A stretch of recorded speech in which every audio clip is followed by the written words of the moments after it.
Okay, Mayor Anderson, you are live on YouTube. Okay, thank you, Jeff. So the Lafayette City Council is back from closed session, and from closed session, we gave direction to staff on the items on our agenda. That brings us to our 7 o'clock joint meeting of the Lafayette City Council, Design Review Commission, and the Planning Commission. I'm going to do a roll call for the City Council, then I'll request that the chair for the Design Review Commission, Chair Collins, do a roll call for Design Review Commission, and then Chair Sturm will do one for the Planning Commission. Mayor Anderson? Yes. Before you jump into the presentations, I think we have generic public comment to. Yes, Okay. I've got 3 or 4 steps to go through before I get there. I'm learning how to do this, and this is just really a lot of fun. So, Vice Mayor Kandel. Here. Councilmember Geringer. Here. Councilmember Burks. Here. Councilmember Bliss. Here. So now Design Review Chair Collins, could you do the roll call for the Design Review Commission? This is Chair Collins, and then Vice Chair Cass, Commissioner Cass. He was present earlier. I don't see him on my screen any longer. He is present. And Commissioner Sim, I do not believe is present. That's correct. Thank you. Okay. Planning Commission Chair Sturm, you could do the roll call. This is Commissioner Sturm. We have Commissioner Farzan, Here. Commissioner Mason, Here. Commissioner Radnich, here, Commissioner Maggio, Here. Commissioner Labange, Here. and Commissioner Heising. Here. Thank you. Thank you for that. Okay, so I have a few house rules basically on public comment, and I'll read through these quickly. We've received many public comments, and those public comments that are not specifically for either items on this agenda or not addressed as public comments on the item on the agenda will be made of part of the record for this meeting and that issue. If you submit comments before the meeting, that's what we'll be doing with them. If you would like to submit a comment during the meeting, public comments may be emailed to cityhall@lovelafayette.org during the meeting. Public comments on an agenda item received after the item is introduced up until the close of the public comment period will be read into the record by staff at their normal cadence for up to 3 minutes. To be read into the record, emails must contain in the subject line, public comment, not on agenda, or public comment, and identify the agenda item that it's referring to. All public comments submitted prior to the final action on the item will be made part of the administrative record. If the council has a question or seeks clarification on your public comment, we will immediately send you an email, invite you to join the Zoom meeting. And at that point, we'll be able to ask your questions.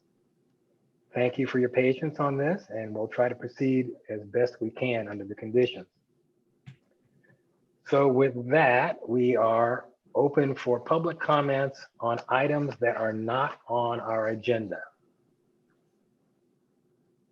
City Clerk Robbins, do we have any public comments on items not on the agenda?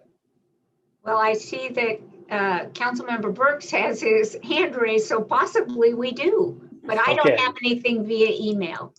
Fair enough. Councilmember Burks, go ahead. Thank you very much. Just real briefly, last night we ordered for Mother's Day, to celebrate Mother's Day, we ordered takeout from Sideboard, and it was a delicious dinner. And the owner, Ford Anderson, told me that their busiest day of the year is always Mother's Day. But their busiest day that they've ever had was actually yesterday, which is just fantastic to hear, and about how the community is supporting our local businesses and restaurants during this pandemic.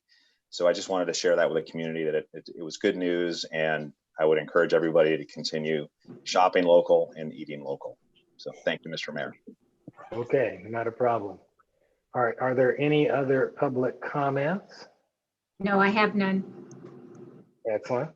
All right, with that, we'll move on to presentations. And this is the joint session with the Design Review Commission, Planning Commission, and the Lafayette City Council.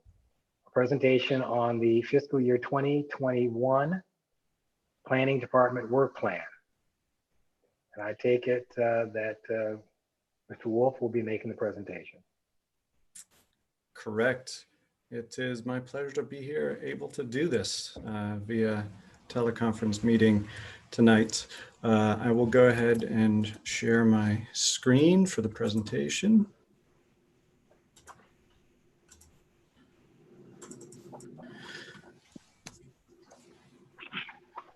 For more than a decade, we have presented an annual report and work plan to the City Council, Planning Commission, and Design Review Commission.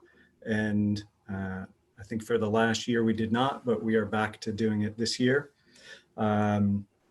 We appreciate the leadership and the direction and support that the council and commissions provide to staff throughout the year as we work diligently to implement the zoning ordinance and the general plan and take care of land use matters in the city.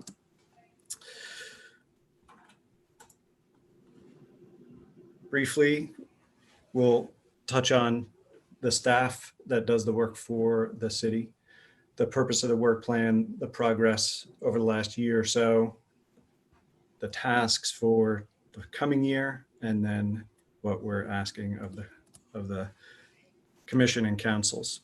So I'm very pleased to state that we are back to full staff after several years of being short-staffed, up to 3 planners being out at a time. So we were significantly reduced. But as of January this year, we are back to our full complement of 8. And we've got just high caliber people across the board. I'm delighted to work with them every day. They really challenge and bring a lot to the table and really do an excellent job of serving the community and shepherding projects through the scrutiny that the processes have. So we are a mix of long-term employees that have, I think, collectively over 50 years with the city and the department, and some relative newcomers. And it is a great mix. The purpose of the work plan is to essentially provide us a roadmap for the next year and identify those projects that we'll be working on. So the department on a daily basis, our primary concerns, our efforts relate to serving the public with respect to land use and zoning issues, answering questions through a variety of means. And we also, so that is historically 70 to 90% of our work. And then the remainder, setting aside current planning, is advanced planning or long-range planning work. And that involves code updates, general plan updates, housing element work, et cetera. So that is largely what the work plan focuses on, because we have to process all those applications that come in and do so under strict time limits that are prescribed by the state. So even notwithstanding that we were short-staffed, we were able to make significant progress and complete a series of tasks. We updated the accessory dwelling unit ordinance, which proved, I think, more challenging than it necessarily needed to be, because the state adopted 3 separate provisions that needed to be reconciled in this new ordinance. We, after a multi-year effort, adopted off-street parking ordinance and parking management strategy, and that is being implemented moving forward, really capitalizing on the opportunities to provide more public parking in the downtown. The study found that there are lots of parking spaces in the downtown, but the majority of them are restricted. And so the strategy calls for making more and more of those publicly available. We updated the municipal code regarding appeals and adoption of a new updated cannabis ordinance.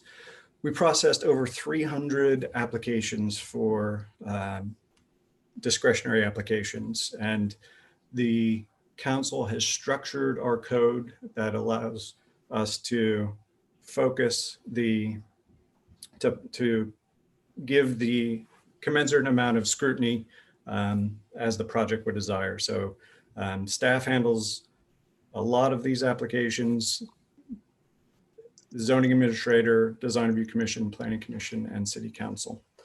The council is aware that housing is an issue, and there are many projects that have been recently approved, completed, are underway, or are forthcoming for city review. This is a page from a document that was prepared to help our legislature understand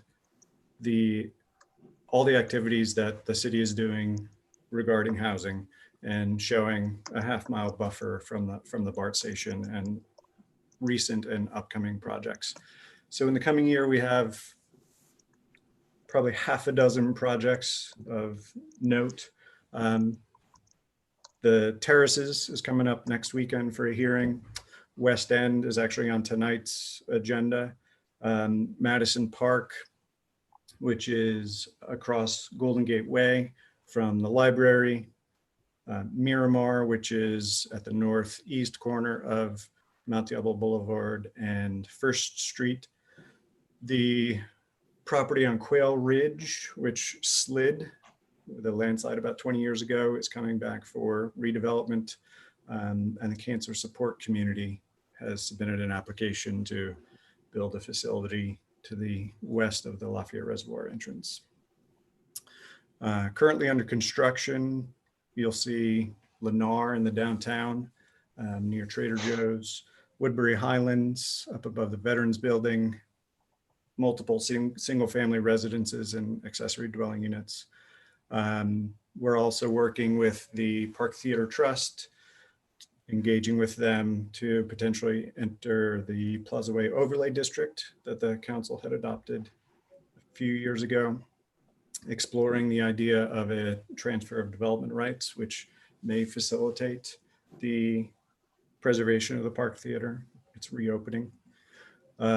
We continue to work with PG&E regarding gas pipeline safety and tree removal and electrical in the city. And wireless communications, our ordinance is looking to be updated again.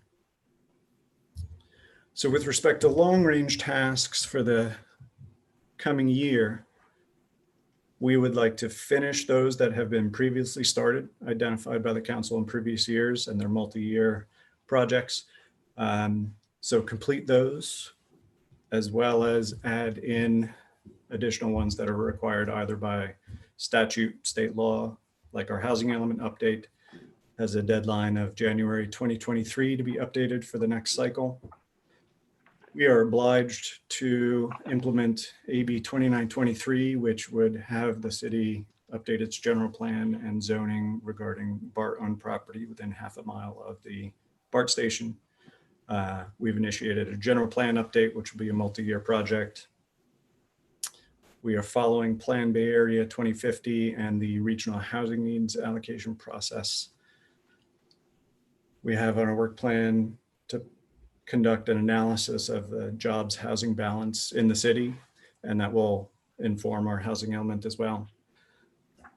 SB 35 is adopted law, and we're obliged to put together a checklist and application forms should someone want to submit an application under that.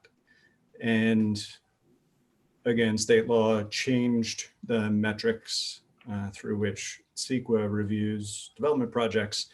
No longer can an environmental document use level of service for environmental impact analysis, we now have to transition to vehicle miles traveled. So we would ask the council and the commissions to review the proposed task list, give us guidance on those as you see fit. And if approved, we would execute that approved task list and then come back to you. And I would propose actually coming back mid-year and not waiting till the annual work plan to provide you with an update. So with that, that is the presentation. I'm happy to answer any questions. Okay, Greg, thank you very much. And I know that in your report that we got as part of our packet, pages 8 and 9, I think actually have the list there for all the different projects. There's quite a few. So that may help people if they have specific questions. All right, so now we'll try to see if there are questions from the council. Council members? Councilmember Burks, why don't you go ahead? Yeah, thank you very much, Mr. Mayor. And Greg, great job. Fantastic staff, best planning staff in the world. So really appreciate the overview, and the list of tasks are just, it's amazing. And the work you've all completed and, via the commission's leadership, just fantastic for our city. And, it's very clear to me that, our goal of trying to keep some local control in our community and away from Sacramento is just absolutely crucial for the future of our city, as I look at that one slide in particular. But one quick question, with the pandemic and with your staff working virtually, do you see any risks in terms of productivity with an approved plan that has as much on it as some of those things represented? Is there anything that the council could do to help your staff produce more or produce more comfortably? Anything along those lines? Short of additional staff at this point, I think there may be some platforms that would provide us the ability to do, for instance, digital plan check of plans. I have to compliment the staff in the department on how quickly we were able to, when the shelter in place order came out and the city offices closed, resume serving the public and conducting all of our activities remotely. Short of going to a site to do a site visit, we now pretty well are in place. Certainly, we had a virtual planning counter up the next week. We can be reached by our desk phones ringing to our mobiles at our home office. We are now having certainly teleconference meetings like this, sharing plans like this. So I haven't identified additional asks that might be necessary to improve it. It does pose challenges. It's just harder to conduct some things, but it can be done. It's just can be more time consuming to do it.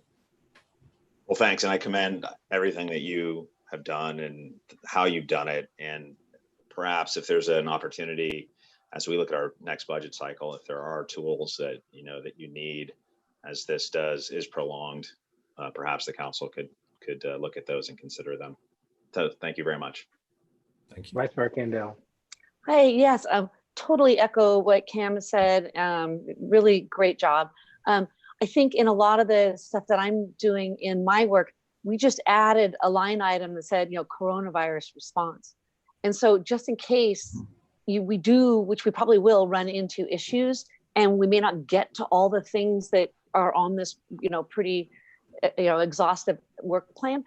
If we spend, on a huge amount of time responding to the coronavirus, there'll be at least one line item that you can do really well.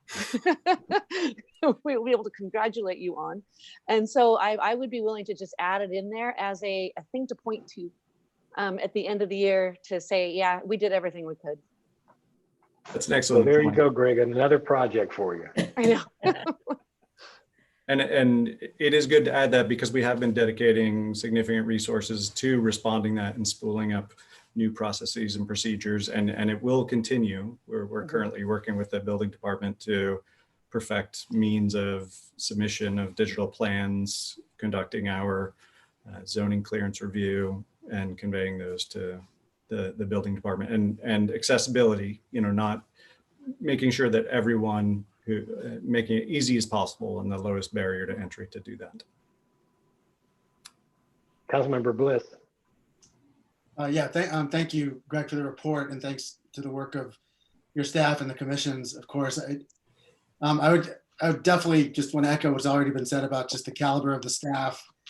And I think one of the things that's been really impressive to see in terms of the last year is, not just the caliber of the staff, but the extent to which a number of junior staff have been relied upon to take on some pretty complex staff reports and issues. And it's been really clear, not only that they've done a great job, but that they've been hired into a department where there's a real strong sense of mentorship, and where some of the senior staff that we've worked with for the last few years really clearly stepped in and helped guide them. And to see that happen within a department in a way that benefits our city the way it does was just really great to see. And that's allowed us to do some of the work we've done across some of the highlights you presented. So that's just something that I think just speaks very well of the department as a whole, and just the caliber of the city staff in general. I also think that one of the real watchwords of the department has been not just responsiveness, like some of the responsiveness to some of the state laws around ADUs, which you mentioned, but innovation. The virtual planning desk was key in getting that up and running really quickly. I know made a big difference, and other cities are looking at that as a model for how they could continue to do this sort of work amid the pandemic. So all said, I mean, just really impressive work, and just great to watch this department work at the level that it's worked over the last year, including just these past few months during the coronavirus outbreak. I had just a couple questions. Some of them relate to some that have already been raised.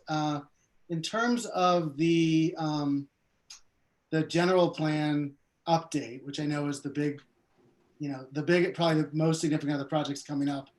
Can you just, I know it's hard to say because, the shelter in place order is sort of going to be in flux and probably modified in the coming weeks and months as we go forward. But anything you can say about, as you look over through the end of, let's just say through the end of calendar year 2020, your sense of how, you're sort of adjusting your expectations or your vision for what will be able to get done as part of the general plan update. Now you're kind of approaching that amid the shelter in place order. Yes, it's a very good question, and COVID has thrown us a significant curveball. That's to be sure. Our plate was full pre-COVID, and it overflows at this point. And so where we are in December is very difficult to predict. But with respect to the general plan, clearly the housing element is going to be the vanguard of that, and we will bring forward to the Planning Commission and Council some scenarios that we would study in an environmental document.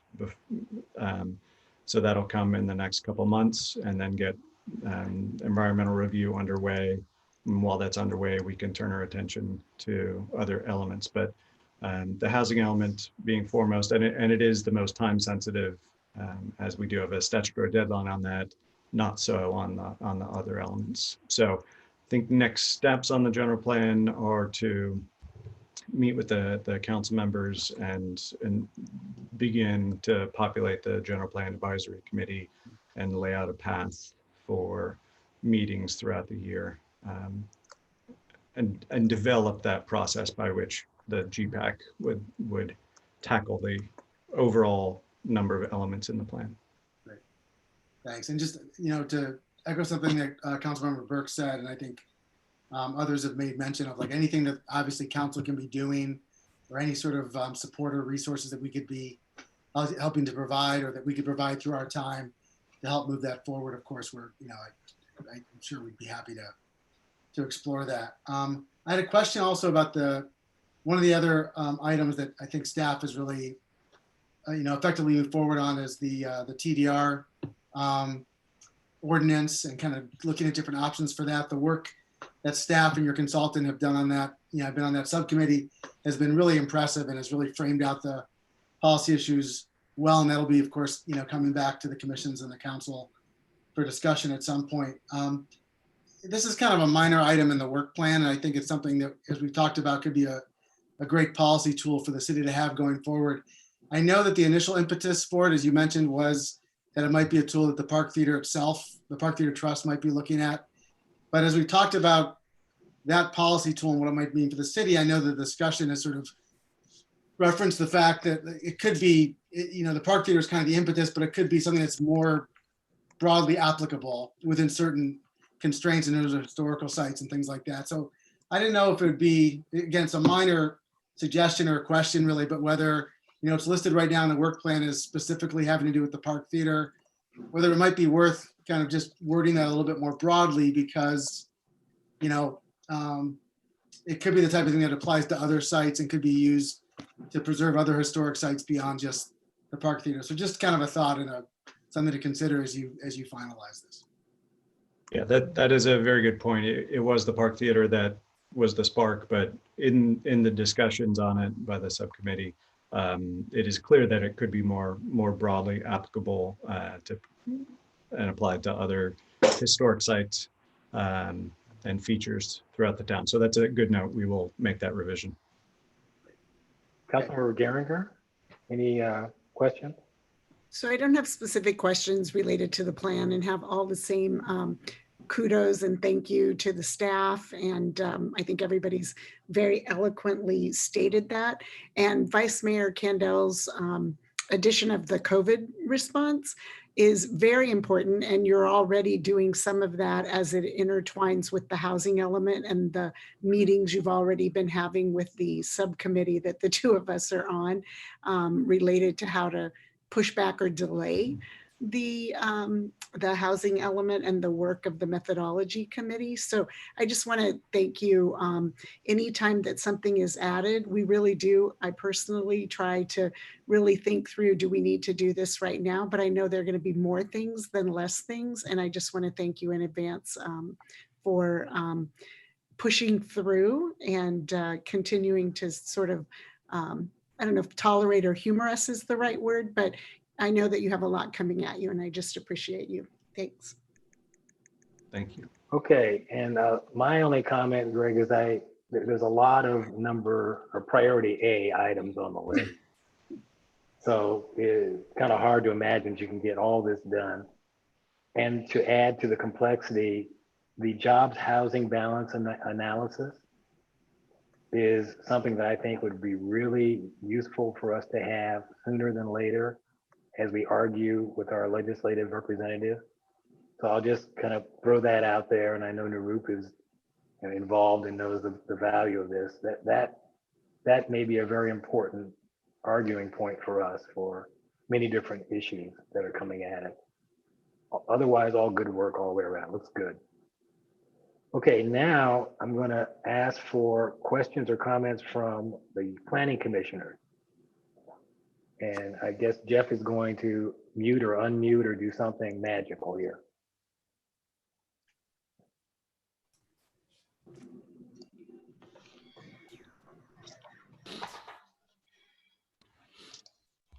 Okay, so do we have questions or comments from planning commissioners?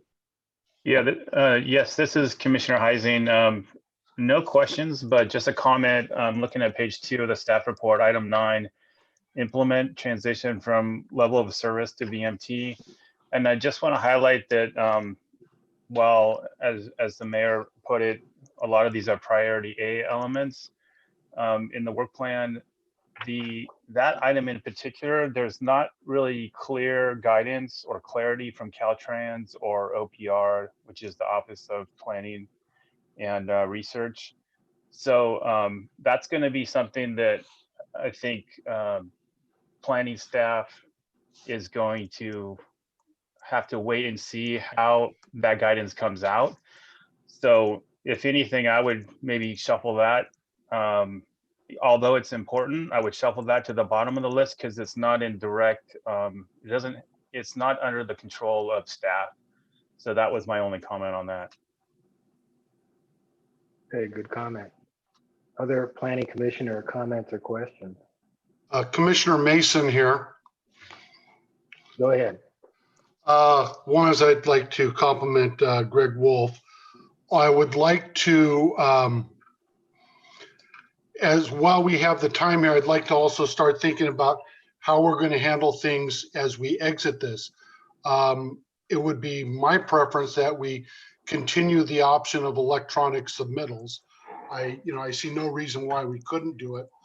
As somebody who actually does do third-party plan check, Bluebeam is an excellent platform, and it enables you to take windows, make comments on it, attach it to an email, and email it back and forth, which eases processing. And then the other thing is just slowly start setting up a reference so that when people have questions, we could just immediately pull sections from various parts, whether it's the government codes or City of Lafayette, to say, here, you can't do this. Here's a section that applies. And anything we can do electronically saves face-to-face meeting times and also gives the Lafayette planning staff a little bit more flexibility as far as working conditions. Thank you. Good comment. Other comments from planning commissioner? Okay. Design review commissioners. Speak up.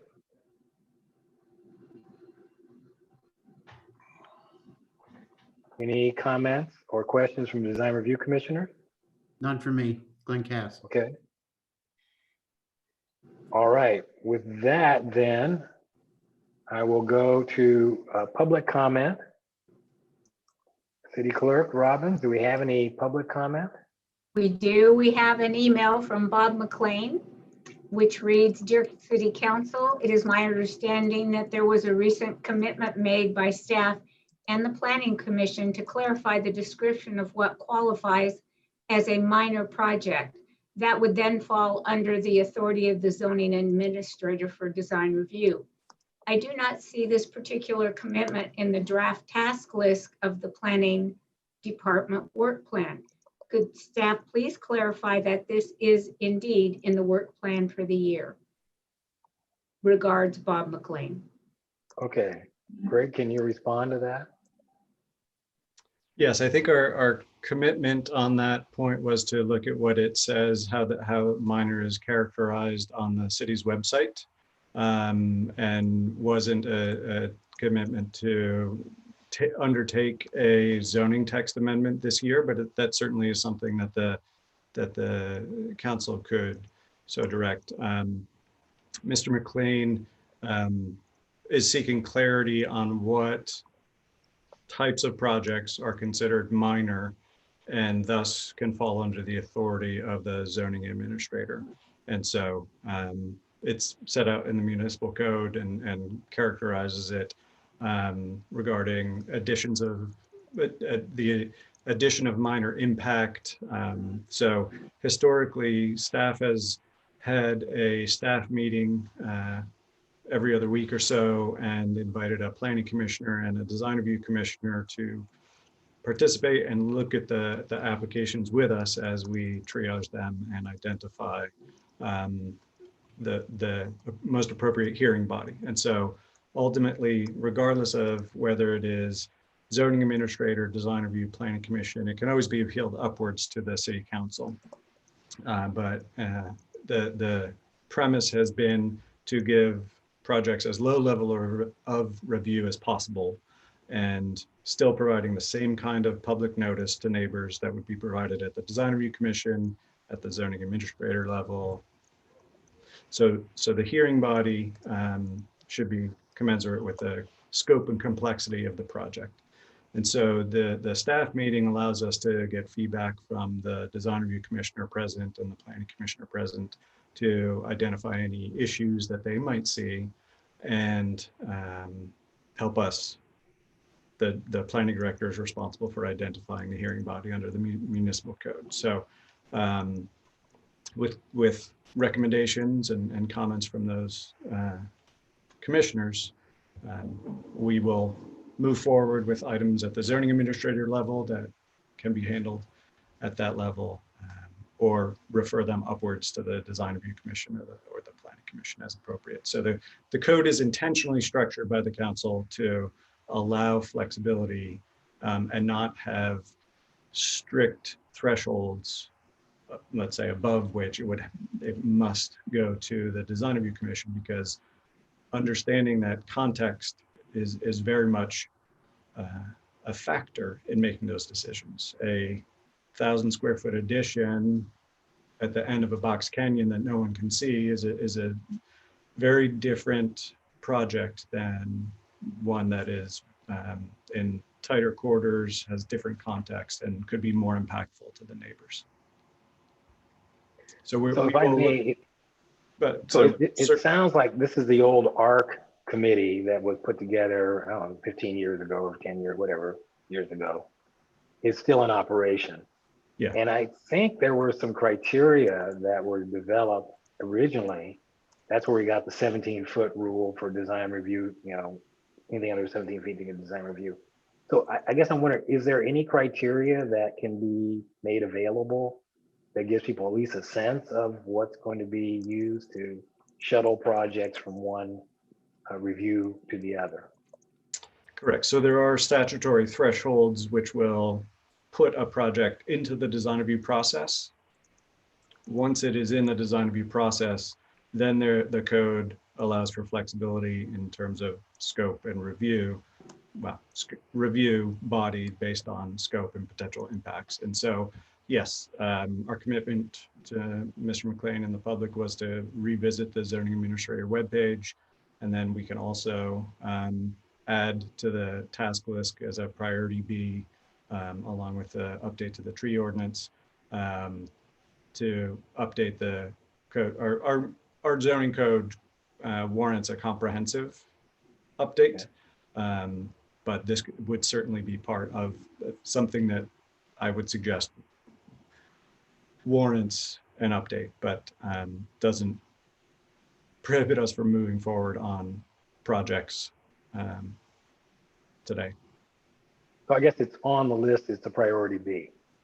Well, I don't know if it is on the list, but with this, we will add it to the list as a priority B. Okay, good. All right. Other public comments? None on this item. Okay, good. All right, well, with that, I'll bring it back. Excuse me, City Manager Savat, go ahead. You have a question? No, I don't. I have a question. I just wanted to take a moment to thank Greg for his leadership and for just steering the planning division in a time that their workload was already so heavy. And yet when we were hit with this pandemic, they didn't stop for a moment. They just took it on and full steam ahead. And the senior staff, Greg, Lisa, and Sarah, have mentored the newer staff members, and the newer staff members have come in with such fantastic ideas for improvement. It's really a wonderful, virtuous cycle of betterment in that department. And I also wanted to thank the Planning Commission and Design Review Commission. In my years as serving as a planner, those two commissions worked mighty hard at keeping the character of this town. And kudos to them for their spirit and their dedication to the community. Agreed. Well, it goes without saying that we could not do any of these things without our planning commissioners, our design review commissioners, and certainly staff. So yes, I think all of those acknowledgements are appropriate and well placed. So with that, I think what we need to do is actually have approval of the work plan by commission. And to do that will be, once again, a roll call vote. So I'm going to start with the Planning Commission. Oh, excuse me, Vice Mayor Kendall, go ahead. Are we, there was a couple of amendments that got proposed during this meeting or possible additions, or how do we handle those? Well, I was going to suggest that staff heard what our comments, but we could also have them restate, just so we are sure that they're all there, the additions that have been stated. So Greg, if you're comfortable with that, could you just kind of give us a sense of what you've heard and what gets changed or added to the list? With respect to the transfer of development rights, we would not limit its description to being associated with the Park Theater, but broaden it. And we would add to the task list as a priority B, updating the municipal code regarding the what is defined as a minor project for the zoning administrator. Okay, is that sufficient for council, city council members? Vice Mayor Kendall, so you're ready to say something. Oh yeah, I think that Greg's suggestion of the loss of VMT is a change of priority of that. That was a suggestion. Okay. That was going to be a lower priority. A lower priority, would make it a lower priority. And then Commissioner Mason's was to consider just the continual allowance of electronic submissions. Okay. We can do that. Greg, does that sound right? Yes. Okay. So are there any other comments on what we're approving in terms of the modifications from any commission or council members? All right, so with those additions, I'm going to ask the Chair Sturm of the Planning Commission to poll her planning commissioners for approval. Okay, thank you. Commissioner Farsan, Approve. Commissioner Mason, Approve. Commissioner Radnich, Approved. Commissioner Maggio, Approved. Commissioner Labange, Approved. and Commissioner Sturm approved. Excellent, thank you. No issue. Commissioner Heising, Aye. Okay. Chair Collins for design review.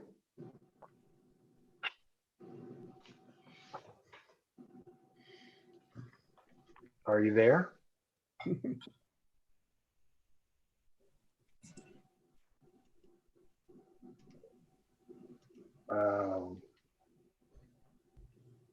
Mayor Anderson, who are we looking for again?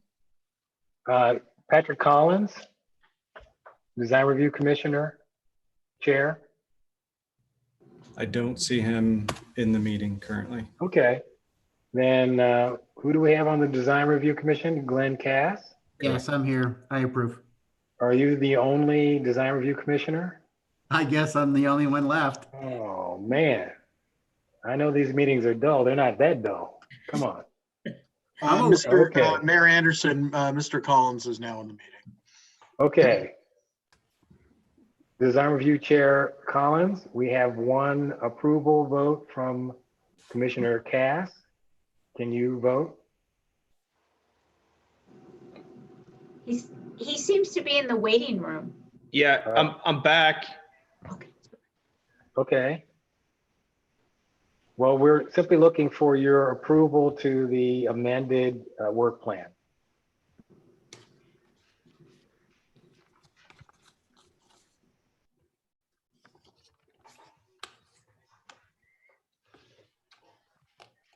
You have my approval. Oh, good. Thank you very much. All right, let me poll the council. Vice Mayor Kendall, Aye. Councilmember Geringer, Aye. Councilmember Burks, Aye. Councilmember Bliss, Aye. and I am a yes. So Greg, you've got full approval with modification of the list. And thank you for all the great work you've been doing. Thank you very much. Okay, with that, we are going to thank our design review and planning commissioners for participating. We appreciate your time, 100% all you do. and keep planning and designing. We got plenty of things coming at us, that's for sure. So thank you all. Thank you. Good night. And you can stay if you want. We're just getting started here. Okay, with that, we'll move on to consent calendar items.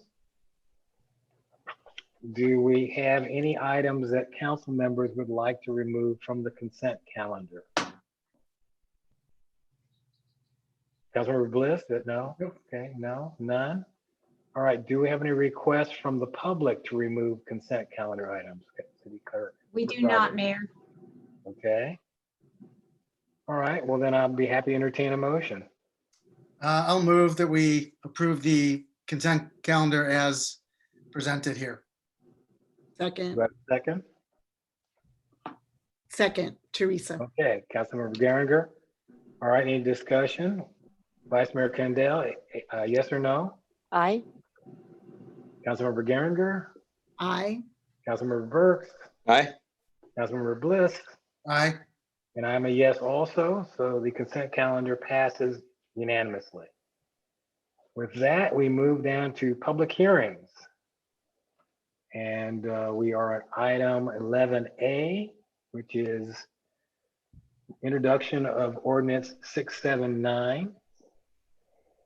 And Melanie Erickson. Ms. Erickson. Good evening, City Council members, staff, and community members. Tonight, I am introducing ZT0220, which is Ordinance 679, which is a city-initiated zoning text amendment modifying Title VI, Planning and Land Use, Chapter 6-4, Activity Classifications, and Chapter 6-5, General Provisions of the Lafayette Municipal Code to adopt provisions prohibiting short-term rentals. Short-term rentals are generally defined as dwelling and/or accessory structures that are rented out for a period of less than 30 consecutive days.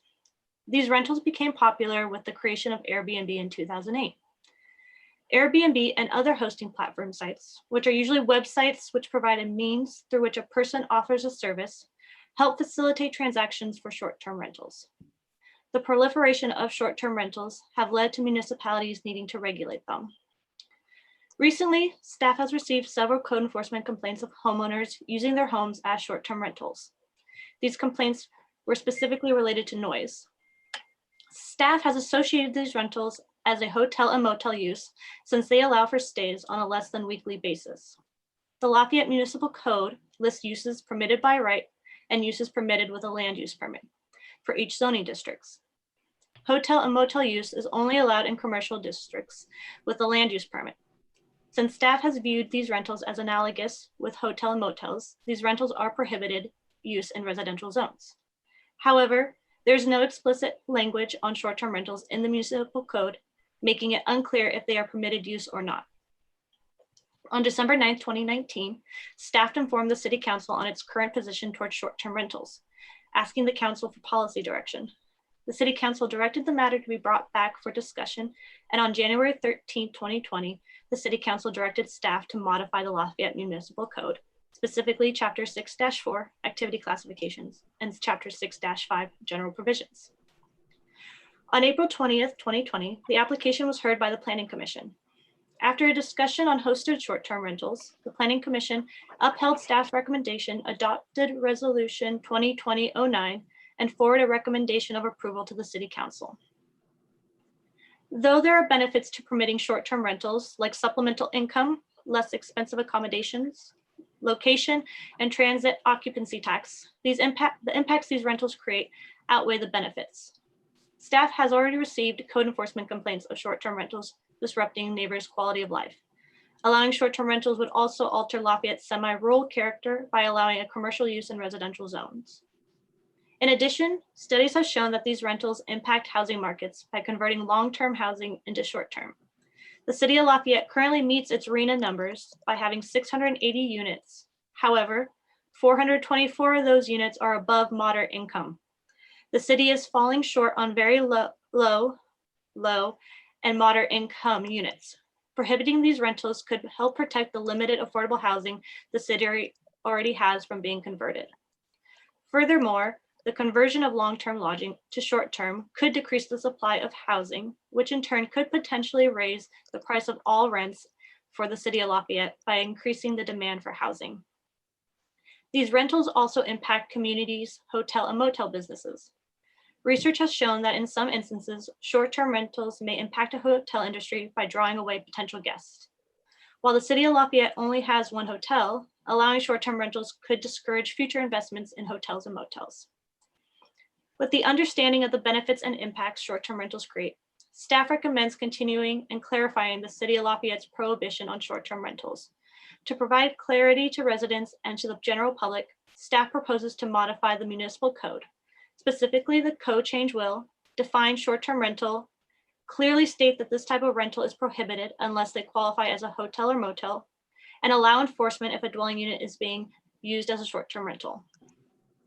The project was evaluated in accordance to the California Environmental Quality Act and was found to be exempt under section 15378 of the CEQA guidelines because it has no potential for resulting in direct or indirect physical change to the environment. A legal ad was published in the La Miranda Sun on May 1st, 10 days before this hearing. Additionally, staff provided the revised code language to the code enforcement officer, the Chamber of Commerce, the Chief of Police, and the Lafayette Homeowners Council. Since the publication of this report, staff has received multiple comment letters for this application, which have been forwarded to the City Council. The majority of the comments encourage regulating short-term rentals and instead of prohibiting them outright. Staff will follow the City Council's direction regarding regulating short-term rentals. Staff recommends that the City Council introduce Ordinance 679 and continue the matter to the May 26th City Council meeting for second reading and adoption. I'm available for questions. Thank you. Okay, very nice presentation. Very well done. Are there questions for staff from council members?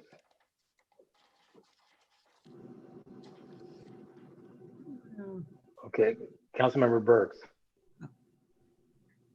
Sorry, I just, Melanie, thank you very much. It was a great presentation, great staff report. What currently does Orinda and Moraga, what do they have in place? Do you know? I have been in contact with one of the planners at Moraga, and at this moment, Moraga is, I think, looking into adopting a short-term ordinance to regulate them. And for Orinda, they had a short-term rental ordinance. And after, I think, the tragic incidents last year, did an emergency ordinance. And if I remember correctly, we're going to hosted, maybe just only hosted rentals. I can confirm that if you'd like and okay, get back to you. Yeah, no, that would be great. I think, you know, the impacts, I mean, you did a really great comparison. One of the impacts to me is public safety. I mean, we had a mass shooting that resulted in multiple deaths out of an Airbnb rented property in our neighboring city on Halloween, I think it was last year. That there was obviously an enormous breakdown on many levels associated with many parties, resulting in that tragedy. So that to me is very compelling to move in the direction that the staff's recommending. So in our surrounding area, do you see? I don't want to go city by city, but is this sort of the trend that we're seeing in the county, at least in your research? Yeah, last year, I want to say it's last year or the year before, forgive me, Contra Costa County adopted a short-term rental ordinance, and many of the surrounding Bay Area cities have one in place. It's actually more on the trend to have a short-term vacation rental ordinance than to not. Okay. And my final question is, you know, the proposal is for 30 days. I know that's the general, but there's a number of months that have 31 days in it. Would it make sense to up that by a day, since most people are looking for a monthly rental? We did the less than 30 consecutive days to protect people who rent on a monthly basis with some long-term tenants that rent out property, or excuse me, like an apartment by a month. So that's why it was a less than 30 consecutive days, to make clear that that's what a short-term rental is in comparison to a month-by-month rental. Okay, so we're trying to solve for a longer. Right. For people who want to rent, pay rent on a monthly Makes basis. sense. Makes sense. Okay, thanks very much. Great job. Thank you. Yeah. Okay, other questions? Councilmember Bliss. Yeah, thank you for the report, Melanie, and for the great work on this. I had a question about the category of hosted rentals, hosted short-term rentals. The staff report gets into this, but can you just say a little bit about that and sort of what, just the distinction between hosted and I guess non-hosted? And so that would be one question, and then kind of related to that, how that relates to people, the options that would be available to people who are interested in renting out ADUs. I was particularly, there were a number of comments we got from the public about how people built ADUs so they can have a place for, in-laws or, relatives to stay short-term. And then on certain cases, they'll then get additional revenue by renting it out to non-family members for, selected parts of the year. So I'm just interested to hear a little bit more about, how a hosted short-term rental works. And then is that something that's specifically suited to ADUs, or does hosted only refer to rentals when it's actually part of the main dwelling unit? It can probably apply to either. Hosted rentals are generally defined as a rental of a room or a portion of the house with the homeowner present at the same time as the rental. In comparison, non-hosted rentals are when it's usually the entirety of the house and the homeowners are not present at all during that rental period. So you could view, a homeowner who lives in the main house and renting out their ADU as a hosted rental because they are on the property when it is being rented out. If that answers your question. You could also, that's how I would view it, as if the homeowner is on the property, then the ADU would be, and renting out their ADU, it would be considered a hosted rental. Okay, and thank you. And then just to pick up on that, then I guess this is the type of thing that I suppose would have to be, if the council went this route, would be the type of thing that would have to be addressed, in the actual details of an ordinance. But just hypothetically speaking, if you mentioned that the owner of the property is in the house at the same time. Mm-hmm. Let's say it's just hypothetically, let's say it's a summer month and somebody does a short-term rental for 2 weeks, and for a week of that they're in the house at home, but then for a week of that the owner is maybe traveling themselves. How does that, how does that get categorized? Is that considered hosted or non-hosted, or is that sort of up to the details of the ordinance as to which category it falls into? That would probably be up to the detail of an ordinance if city council would like to go that direction. If you wanted to clarify that the homeowners could be away for a time. If the homeowners are there, it's a hosted rental. As the homeowners are not there, it's unhosted. But if council would like to allow maybe homeowners a time that they can be away, that's something we can look into. There are many ways to regulate a hosted rental similar to an unhosted rental. So that's something, if council decides to have staff look into that option, we could look at different regulating options. Okay. Thank you. That's all I have for now. Councilmember Geringer. Yes. So first of all, Melanie, thank you very much for this great report. And we've all obviously started a dialogue because until we didn't hear anything really about this when we were having it come back to us from December to the January meeting and then to now. And I appreciate that what our intent is at that time was to clarify that, we didn't have an ordinance, but it's not allowed in the different zoning areas and in the residential area. But what we also noticed, and I believe I commented on this at the January meeting, and doing just a quick search, and I've looked back through here, one of the public comments had specific numbers. I haven't found it in the report, but we obviously have a number of residents who are doing short-term rentals of one kind or another. And in January, I looked and saw a number of different opportunities to have an Airbnb experience. So while I was very very much about making sure we clarified, and I'm still, still not completely on whether how we clarify it is banning going too far, or to Councilmember Bliss's point, do we look at some regulations similar to what our other communities have? And I believe I believe you're correct. The emergency ordinance in Orinda is hosted. And they got a lot of pushback on that because it was a big shift. And I agree with Councilmember Bliss about making sure that whatever we do, that we're looking at public safety. So I was struggling with this. All the public comments that came in were very much in favor of regulating.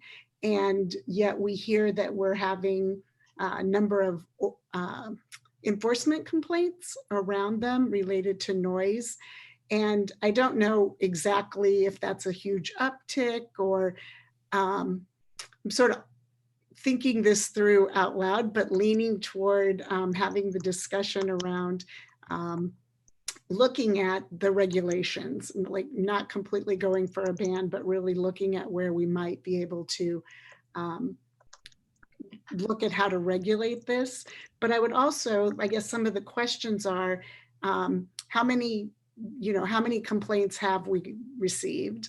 How many short-term rental properties do we have now, beyond just the number of people who have written in to tell us, so that we know what the impact is if we ban this, then how are we enforcing and implementing? And do we have the capacity to do that? And so that was another question. And then the renting, same on the hosted that Councilmember Bliss had, and then the renting out of ADUs. I feel like that we've opened up an important dialogue. And so I look forward to the public comments that may have come in and further discussion, but that's sort of where I am right now in thinking.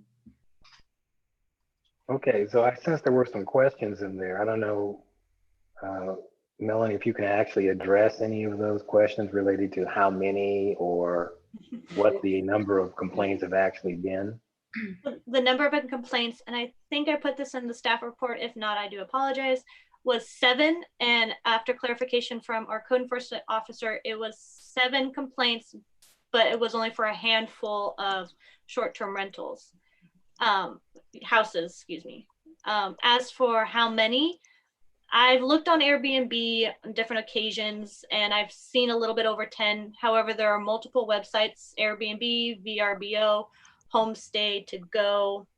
So I couldn't give you a specific number, but there are definitely short-term rentals in Lafayette. And based on, like we found out with the public comments, probably more than I even know about, that people are just renting either a room or their ADU in the city of Lafayette. And thank you very much. I apologize. As I said, I looked for the enforcement numbers, but thank you very much. Vice Mayor Candell? Yeah, just so because it looks like we are starting to, open this up a little more than we had, seemed like we had clarity with where the direction we were going in. How much effort, to do this right now, is this the right time to do it right now? Can we just kind of table this for a while and let it be like it is right now? And then, I don't know, I'm just trying to get us options for how much effort this is. And is this the right time for us to go explore a whole new opening? Do you have any idea of how much effort would be involved to exploring the kind of things that were just thrown at us, that, from Teresa and from Stephen and from Cam? So I understand the question would be, how much effort would it be to consider bringing back a draft ordinance, studying, potentially bring back a draft ordinance that would allow for hosted short-term rentals.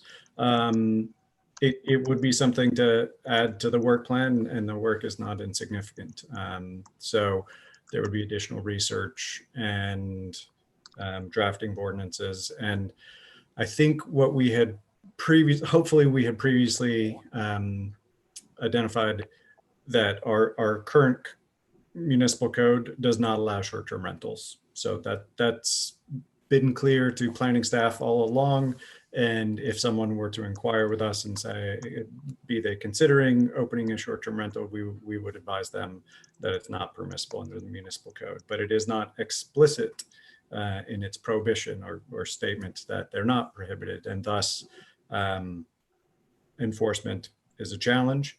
And so what we are bringing forward back to the council is articulating that. And so we would be very happy to do the additional research necessary and process another code amendment that would come back and allow for short hosted rentals. But we would want to do that as a second action and leave the resting status quo as the municipal code has not allowed short-term rentals, and this we would ask affirmatively state that, and then come back with a second action with the additional study. So that would be something to add to the work plan.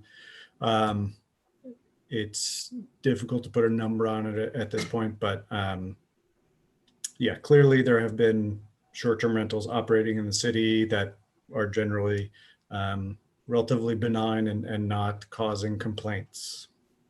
And so it would be, I'm hearing some potential to have some relief for them. So if I may just kind of jump in here, I think one of the issues we talk about hosted having some exemption from the need to be regulated or having to be regulated means that we have to have some kind of administrative process or registration or something that allows us to actually quantify and locate where these are, and if there is a problem, be able to send someone there to find the owner to make sure they were actually there or they were compliant. So there's a lot of pieces, it would seem to me, that come with that nuance of hosted versus unhosted. So I guess I'm kind of checking with staff. It seems like that's the road we'd have to go down if we were going to have that. And what I hear and what I saw in reading the Planning Commission's action was, if we go ahead and reaffirm what's really been our practice so far by passing this ordinance, and we won't do it tonight anyway, then we can come back again and make a modification that would allow certain kinds of hosted or partially hosted or only in-house hosted or whatever you want to do to kind of nuance this thing and allow some of the easier ones to exist. But with that will probably come some cost and a need to regulate and administer and register some of these things on an ongoing basis. So I think one of the things we have to decide now is, are we going to go ahead and continue this for a second reading because our intention is to actually consider passing it as is, or do you want to hold up the process completely and then work on something that would be better, that has all the components that you want? So I think that's something we have to decide tonight as we go forward with this. Hopefully that clarifies and that doesn't create problems. So are there other questions or comments? Councilmember Geringer, I think I've got you, and then Councilmember Burks. Councilmember Burks. Thank you.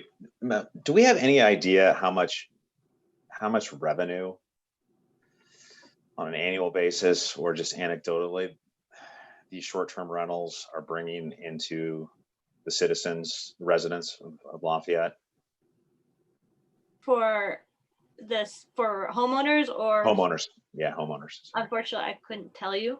I guess it depends what they rent it at. I know different homeowners will rent their houses at different prices depending on location or what the size is. So some rent them out for maybe $50 a night, some a couple, $100 or so a night. So it just depends. I'm also not sure if Airbnb or the other websites take a fee from that. Right. Okay. Yeah, no, the reason I ask is, and it's probably very hard to quantify. In hearing, thank you, Teresa, I think you asked the question, or maybe Susan asked the question, on how many code enforcement violations there's been or reports there's been, and hearing that the few number, and then thinking about, my comment during public comment about supporting local business. I mean, right now people are obviously, and some people are in a great deal of financial distress. So, this could impact a source of income for the person renting the property.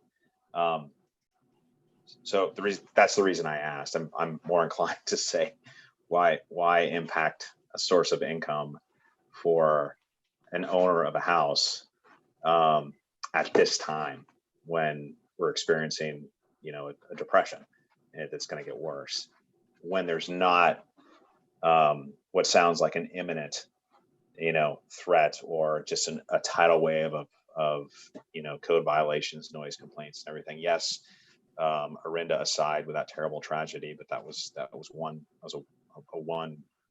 not a one-off, but a one incident. So I guess I'm questioning the need to regulate, to do anything at this given point. But I do think at some point we need to clarify what short-term does mean. I don't think that's fair to anybody to have a rule that has no definition to it and is so subjective. So that's right. Thank you. Other comments from council members? Okay. I guess we need to open the public hearing on this. Do I have a motion to open the public hearing? I move to open the public hearing. Second? I second. Okay, we'll call the question. Vice Mayor Candell, Aye. Councilmember Geringer, Aye. Councilmember Bliss, Aye. Councilmember Burks. Aye. And I'm a yes, so we are now opening the public hearing on this item. City Clerk Robbins, do we have any public comments? Yes, we have a number of public comments, and so I'll just take them in the order that they were received. So Brian Aiello writes this. He says, "Dear City Council members, my name is Brian Aiello, and I live at 1310 El Curtola Boulevard in Lafayette. Although late, it has come to my attention that the City Council will be discussing a ban on short-term rentals in Lafayette. My feeling on this is that it would be misguided to adopt such an ordinance, especially if the reason is in response to the Arinda tragedy. While I understand that safety to our community is of utmost importance, most homeowners that provide short-term rental here in Lafayette also live in these homes.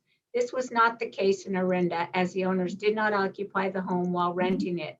It is my experience the short-term rentals usually go to family that is visiting and needs an inexpensive option to stay a night or two. When the homeowner is living in the house, the atmosphere is one of peaceful coexistence rather than one of parties and late night carousing.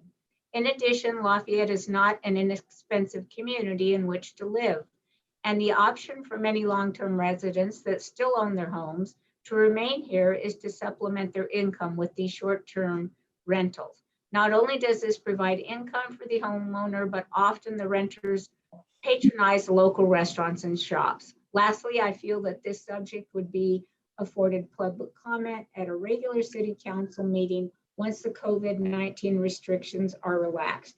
There are many in the community that feel this way. Please do not take away this important option for many of our community members, especially without an opportunity to let their opinions and feelings be heard. Respectfully, Brian Aiello. Okay, are there any questions for Mr. Aiello? All right. Okay. Other public comments? Okay. This is from Lauren Herpage. Dear City Council, I am writing to urge you to not make a sweeping prohibition on all short-term rentals within Lafayette's residential zoning district. As owners of a small 11,000 square foot, 2-bedroom, 2-bath house located near downtown, we don't have the space to host visiting family, not even just my parents who visit from the East Coast every year. They have enjoyed staying in the neighborhood and supporting local owners who rent out their guest houses instead of booking at a more expensive Lafayette Park hotel, the only other option within the city limits. I understand the concern that these rentals have not only when it comes to invitation of visitors and possibly large-scale parties, but also on the impact it has on affordable housing. However, if a short-term rental is managed by a property owner who is able to be present on the property while renting out a room or accessory dwelling unit, then I don't see why they can't continue to do so. Please have staff work with Lafayette's existing short-term rental owners first to see who is actually making up the rental market before using data from Los Angeles to make a sweeping decision first. You may find that those suspicious people harming our semi-rural community character are actually the family and friends of the people who make up our community. Thanks, Lauren Herpage. Okay, are there any questions for Ms. Herpage? Okay. All right, next comment. Oh, that.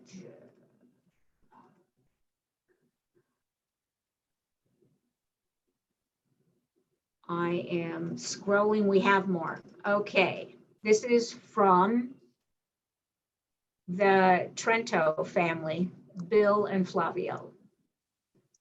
We would like to add our voices to those in the community who support short-term rentals in Lafayette. We have lived in Lafayette for more than 10 years and have rented out our in-law unit on a short-term basis for the past 4 years. When we first started, we did not expect the demand to be as strong as it has been, nor for our experiences to be so positive. We have been surprised by the number of guests we have hosted and by their friendliness and consideration. The majority of our guests have been visiting family and friends in La Miranda. We have hosted grandparents visiting grandchildren, families visiting for the holidays, and parents in town for graduations and other special events. We have hosted professors attending conferences, scholars meeting with collaborators, and students on internships. We believe we have offered an attractive option for people looking for a safe, friendly, and convenient place to settle for the weekend or for the summer, and eliminating this option would be detrimental not only to our guests, but to the community as a whole. At a time of economic difficulty, we don't see the positive in eliminating an affordable option for visitors and in thus reducing the likelihood that guests will come to and stay in Lafayette. We all understand that there are negatives to short-term rentals, but those negatives, which have not manifested themselves in Lafayette, are far outweighed by the positives. Respectfully, the Trento family. Okay, are there any questions for the Trento family? Okay. Okay, moving Next public on. comment. The Reedy family. We, the Reedy family, long-term residents of Lafayette, respectfully urge the City Council to vote against or at least postpone and more carefully consider this imprudent and unjust ordinance. Our family is entirely invested in the quality of life of this city in every sense. We most certainly don't want anything like the horror of Halloween night in Orinda last year. If the ideas that we and other members of the public have are thoughtfully considered, Orinda Halloween will be more impossible to ever happen in Lafayette. With all due respect, the concept that STRs have always been prohibited in Lafayette and the zoning code is just being lightly amended to provide clarity to the public is disingenuous. This sort of approach to sweep the supposed issues under the rug completely ignores the actual concerns of the non-hosting community, as well as the huge benefits that STRs provide to a local community of Lafayette, as has been more than adequately demonstrated by the public comments sent in prior to noon today. We have maintained 2 Airbnb listings in Lafayette while following the best practices associated with that enterprise. We have never received a single complaint from any neighbor about our operation or our tenants. We would take it most seriously if it had ever occurred. Please do not solve this problem that doesn't exist or enact overbroad rules to solve issues that can be narrowly targeted. A few main ideas below. Principal residents only. Los Angeles, Santa Monica took 3 years to figure this out. Idea number 2, hosted STRs. We do only hosted STRs. We meet each other, hand him or her the keys, and remain on site to ensure that things remain in order. Arinda was not a non-hosted keypad check-in done virtually. Solution 3, minimum stays. Minimum stays of 3 to 5 days could also be required. Arinda won't happen, and Lafayette Park Hotel can continue to make wonderful care of the actual hotel guests in town. 4, licensing. Please reject ordinance 679 or table it for a period of more objective study from all points of views. Respectfully submitted, the Reedy family. Okay, are there any questions for the Reedy family? All right, next comment. Okay, this is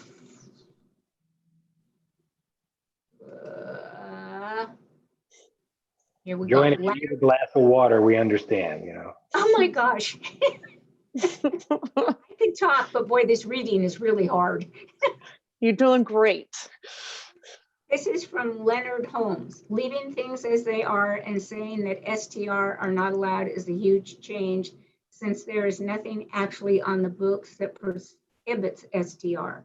The STR that do exist are under the impression that they are allowed, since nothing says that they aren't. Please do not hold up the process and assume it is illegal. This puts all of us active on Airbnb in an illegal state as opposed to running them quietly and actively. Leonard Holmes. Any questions for Mr. Holmes? All right, next. That is the last of them. Okay. So that gives us our first public hearing on this matter. With that, we can close the public hearing. Do I have a motion to close the public hearing? I move we close the public hearing. A second? A second. Okay, we'll take a quick vote. Vice Mayor Kandel, Aye. Councilmember Geringer, Aye. Councilmember Burks, Aye. Councilmember Bliss, Aye. and I'm a yes. So we now have closed the public hearing on this item. Now, since it's an ordinance that has to have a second reading, there was never an intention to do anything tonight besides introducing the ordinance, having the public hearing, and then continue it to May 26th. But I think we're in an interesting juncture here. I'm sensing there may be a desire to kind of rethink this. So comments, positions, where are you, council members? Councilmember Bliss.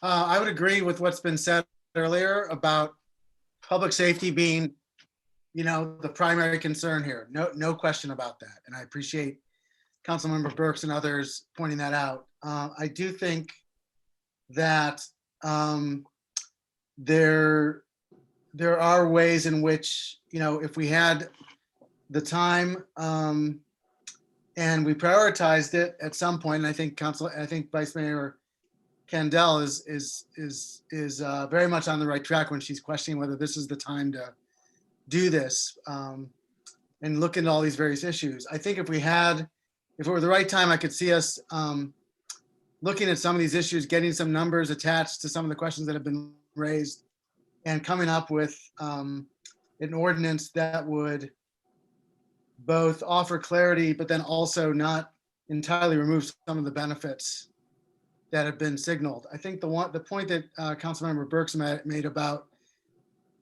what this means for people economically, I think is a real key one as we go into this, the next several months and beyond, when you look at what's happening with the jobs numbers, what's happening to people's abilities to make ends meet. And I think added to that, even beyond the current crisis, we talk a lot about one of the goals of the city being finding appropriate means to bring homeownership within the reach of more families. And I think certainly for a lot of families, knowing that they can from time to time do a short-term rental to help cover their costs, I think is part of that. And added to that, as Councilmember Burks mentioned, the ability to potentially support local businesses, not just by helping people realize new revenue, but also you're talking about people who are now in our communities, can walk to downtown potentially, and are just, they're travelers who are potentially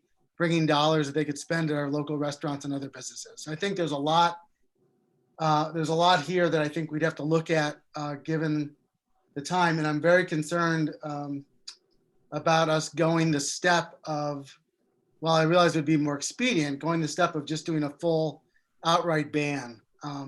So I think I find myself, especially because, as was noted, the amount of complaints that have been brought against these are sounds like they're not that common.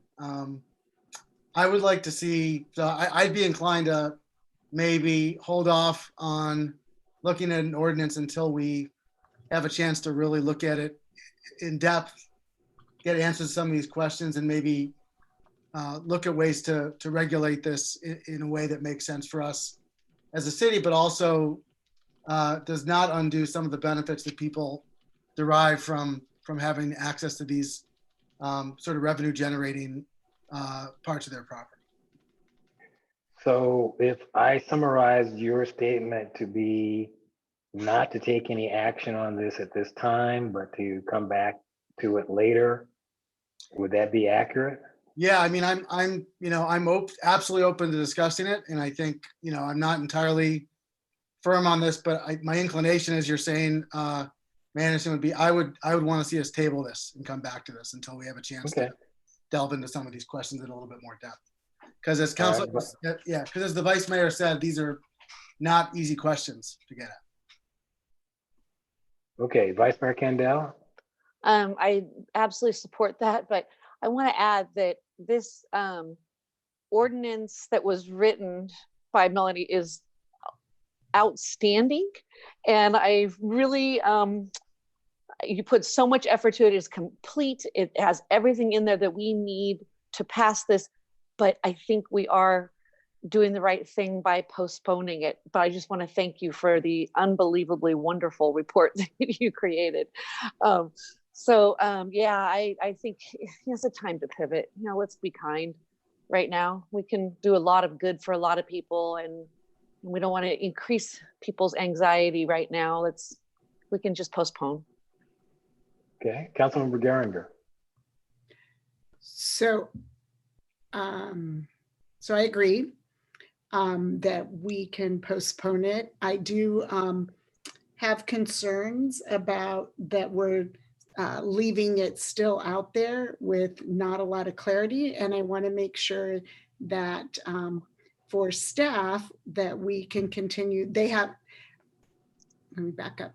And remember that part of this came out of the chief and the planning department and staff and enforcement wanting to have this clarity because we don't have a sense of how many of these are out there. We do get some number of complaints around it. And so while I, as I stated in the beginning, have concerns about putting in place this blanket ban, I'm not ready to do that.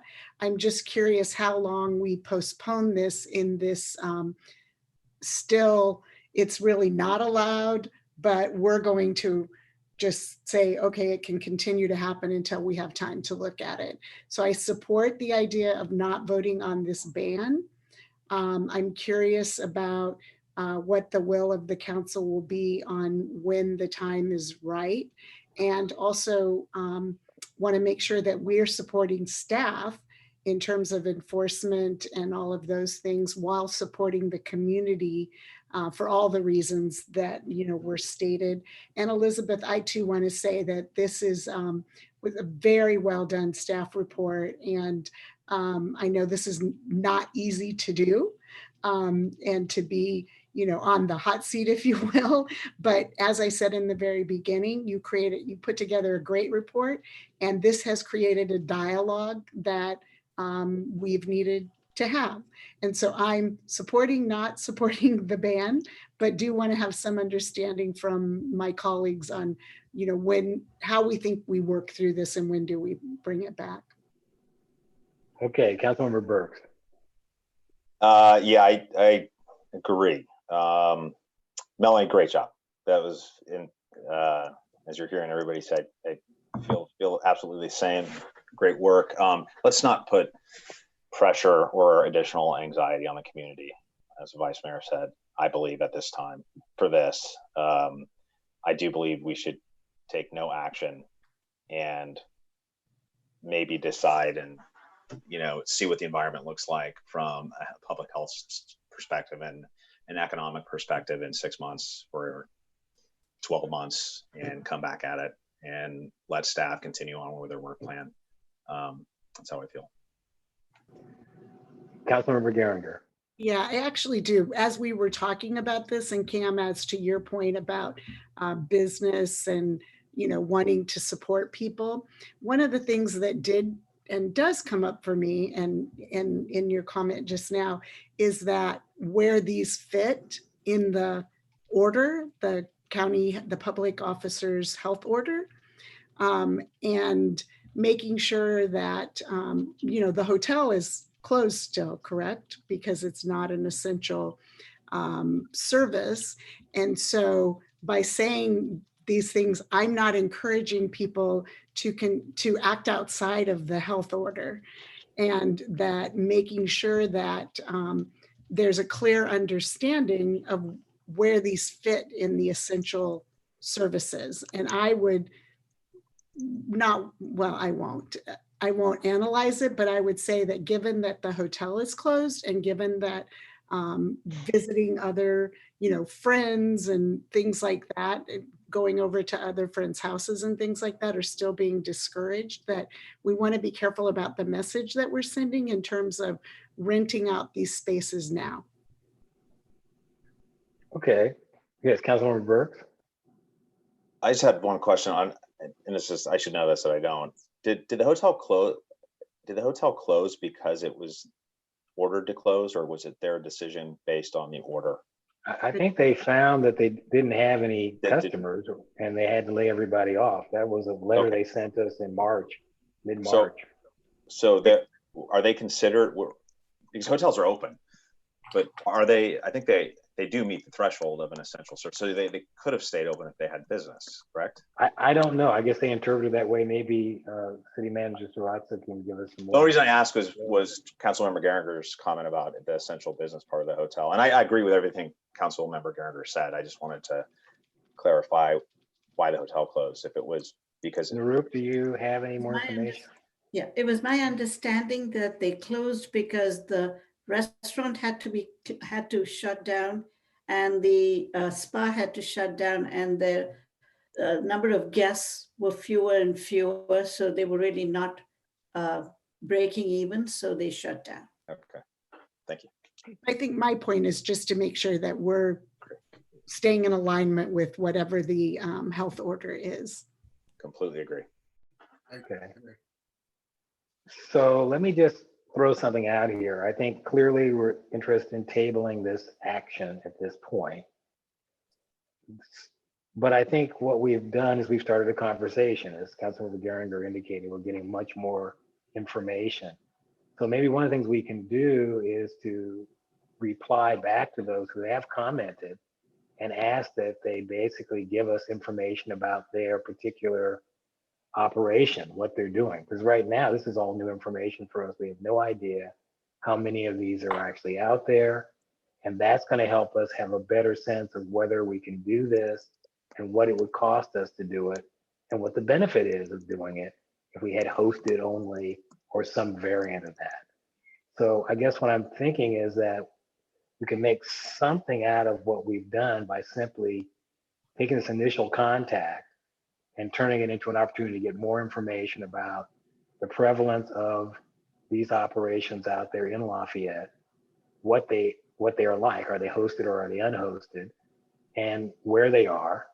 And if other people can give us information, this will give us enough to understand what we can or cannot do at a future date with a modification of this ordinance that may allow some of this operation to occur. So I guess what I'm trying to do is springboard on what we've received in public comment as an opportunity to gather more information specific about Lafayette, with the intention of coming back at some point and reassessing whether or not we can make this work in a better way. So the problem with that, of course, is there's no date certain on when this would come back, but at least the first thing would be to actually make an effort to gather the information. So I would just suggest that the action tonight would be to table this ordinance and direct staff to contact all those who did give us public comment and indicated they were operating these units, to give us more information and to also let us know of other locations in the city so we can begin to get an inventory and a sense of how many of these operations are actually in action in the city. And then with that information, we can make a better judgment of how we can write a better ordinance. So that would be one way of looking at it. How's that sound to folks? Councilmember Burks is yes. Vice Mayor Kendall, yes. Councilmember Geringer, Councilmember Bliss. Okay. So I'm not sure if we have a problem with this action, Mala, but we would table the ordinance and then have staff gather us more information to help us rewrite it at a future date. That's correct. That's an appropriate action to move forward. Okay. So if we're ready, is there anyone willing or interested in making that motion? Yeah, I make the motion that we table the ordinance for now and gather information. And at some point, I'm not going to put a date. At some point, we bring it back for more discussion. Okay, is there a second? I have a second from Councilmember Burks. Okay, any further discussion? We'll call the question. Vice Mayor Kendall. Aye. Councilmember Geringer. Aye. Councilmember Burks. Aye. Councilmember Bliss. Aye. And I'm a yes also, so it's unanimous. We will table the action. Yeah, staff and Melanie, this may fall to you, but you've done great work, so we know you'll do more. Thank We you. need to contact these folks, and they're excited right now. They can see that they're going to lose something, so they should be willing to really give us some good information so we can make some good decisions in the future. Will do. Thank you, council members. Okay, Thank you very much for good work on very this. much. Great work. Great work. Thank you. Okay, on that, we will move on to item 11B, which is the West End project. Ms. Allen. Good evening, Mayor Anderson and Council. Let me just start this slideshow here. I'll introduce the West End project. So, Okay. First, I'll just speak a little bit about the project details and context. Then I'll talk about a little bit of a refresher about the density bonus, and then go over the review process for this project so far, a little bit about CEQA, and then public comments, and then finally recommendation. So the item before you tonight is a request to demolish an existing structure and build a new 4-story multifamily residential building. The former use was a convalescent hospital, which has been vacant for quite some time. And a portion of the existing building is being used as a temporary sales office for the Woodbury Highlands units across that are currently under construction across Mount Table Boulevard. The proposed use is 12 units, for sale condominiums, 2 of which will be affordable at the moderate level. The project is located at the on Mount Table Boulevard on the west end of town, on the south side of the street, adjacent to the Sotheby's Realty office. The site is also across from the Veterans Hall, as well as access to the Woodbury and the Fresh Connection building as well.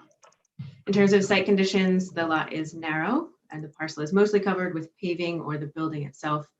There's very limited vegetation, and it is also adjacent to Lafayette Creek to the south. The parcel is located in the C zoning district, which limits the height to 3 stories and 35 feet in height, as well as a density of 35 dwelling units per acre. Due to the inclusion of affordable units, the application is seeking modifications to these zoning standards, as we'll discuss in just a little bit. Housing is a use that is permitted by right within the C zone, so no land use permit is required here. The application is for design review as well as a tract map. So just in terms of context, there's single family residential and duplex units to the south across the creek. Those are accessed off of Mosswood. And then there's commercial and office uses on either side, as well as directly across the boulevard. This site is walkable to downtown and proximate to BART. So just a little bit of background on the state density bonus law for the public and council as a refresher.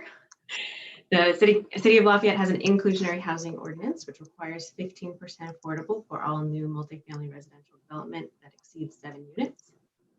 And then the state density bonus law was created in response to statewide housing shortage, and it encourages affordable housing development by allowing concessions and waivers for projects that meet certain affordability requirements. So this project is approximately 18% affordable. Two of those 11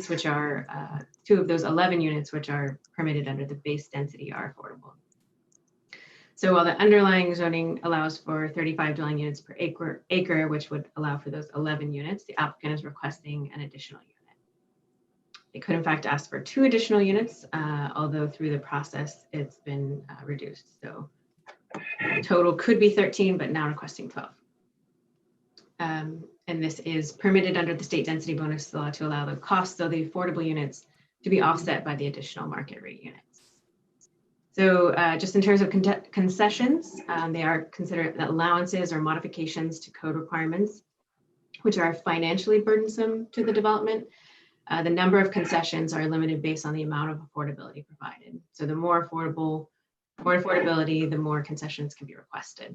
In this case, the applicant is seeking 1 concession, which is the deferral of payment of development fees until the end of the project. In terms of waivers, these are deviations from the development standards, which are generally associated with a physical constraint, which would limit the ability of the development of the affordable units. The applicant is seeking waivers from setbacks, number of stories, and height requirements. And then I also did just want to mention that the parking, they do have parking. It's underground, 23 parking spaces using a lift system. So in terms of process so far, the application initially went to the Planning Commission and then was referred to the City Design Review Commission, was heard twice at Design Review, was back at Planning Commission, and they forwarded a recommendation to Council. So the Planning Commission is the hearing body for new buildings in the downtown as well as tracks. The Design Review Commission is the hearing body to work through design details, and Council is a hearing body for the concessions requested in the waivers related to height and number of stories, which is called out in the inclusionary housing regulations. So over the course of the project, the applicant has made several modifications, which I'm sure they'll review in their presentation, but just to highlight a couple. They did remove 1 unit and reduce the square footage by approximately 1,200 square feet. And they made adjustments to the articulation and fenestration to the north and south elevations, including pushing the the 4th floor back along the south elevation. The Design Review Commission did express concerns regarding consistency with the general plan, as well as the downtown specific plan and the vision for the west end. There was concern about context, bulk and mass, privacy and articulation. And as such, the Design Review Commission agreed to forward the application to the Planning Commission with a condition of approval that the project return to Design Review for a design detail review post entitlements. So staff has incorporated that as a condition of approval number 38 in the draft attached to the report. The Planning Commission was supportive of the additional housing, acknowledged the concessions and waivers allowed by state law, and encouraged the Design Review Commission to work with the applicant on design, aesthetics, landscaping, and articulation of the building during that detailed design review. Planning Commission forwarded a recommendation of approval to Council. So in terms of CEQA, staff has found the application to be exempt from CEQA based on the infill exemption, which is class 32, and that's further described in the staff report and the resolution. This exemption is for projects that are consistent with the general plan and zoning, which state density bonus law doesn't allow us to not find it conforming if they're seeking those concessions and waivers.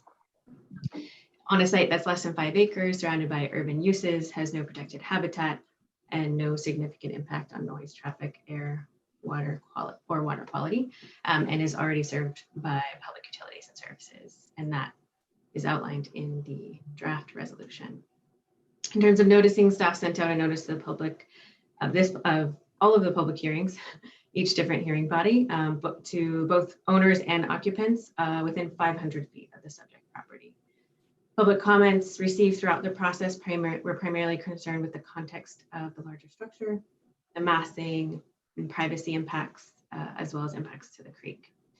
Staff received several public comments after the staff report was written, which were emailed to the council this afternoon.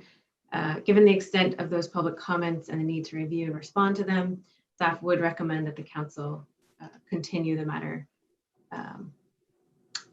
So the action this evening would be as the action this evening in order to allow staff to review and respond to those public comments. I am available for questions if you have any.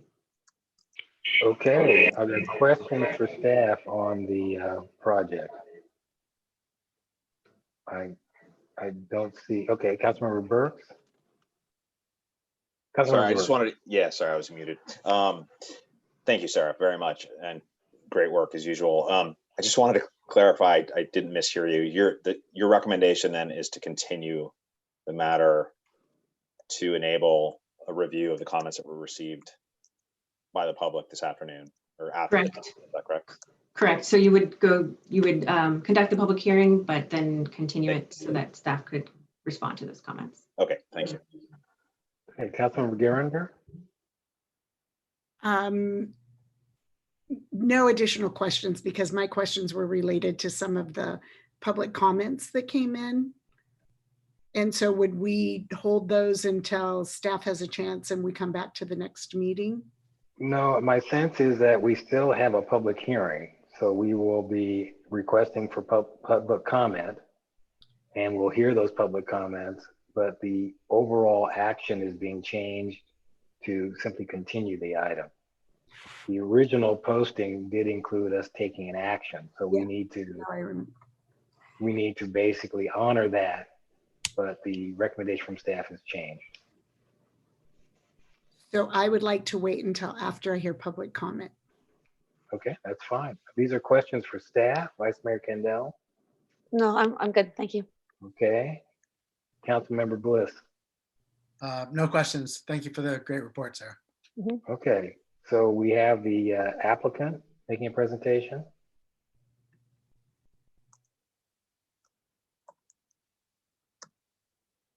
Steve, you'll have to unmute yourself. Good evening, Mayor Anderson and council members, and thank you all for your public service at these really tough times. Ms. Allen and the staff, thanks to you all as well. Sarah, your staff report was well prepared. The report reflects, for the most part, in my opinion, the detailed process that was successfully gotten us to where we are on this project today. We also appreciate that you tried to follow the 5-meeting protocol established in 1/1/2020 by SB 330. Over the last couple of years, we have been to 3 Design Review Commission hearings, 2 Planning Commission hearings, and we're before the City Council tonight. Our development team appreciates the input we have received from the public, staff, the Design Review Commission, Planning Commission, and now you. We have received many comments and suggestions throughout the process. And we have made every attempt to incorporate those comments and suggestions into the final product. We have made every attempt to refine the design of the project accordingly. We believe our building now reflects the essence of the city and vision for the West End specific plan. When our development team started designing this project, we were careful to study the housing element of the general plan, specifically goal number 2. Goal number 2 is to foster a vibrant and successful downtown and meet the city's regional obligations by allowing higher density development in the downtown area close to transit and services. We also have diligently tried to follow the down design guidelines for the West End district. We believe that the building you see before you tonight has captured the essence of the city vision of the West End.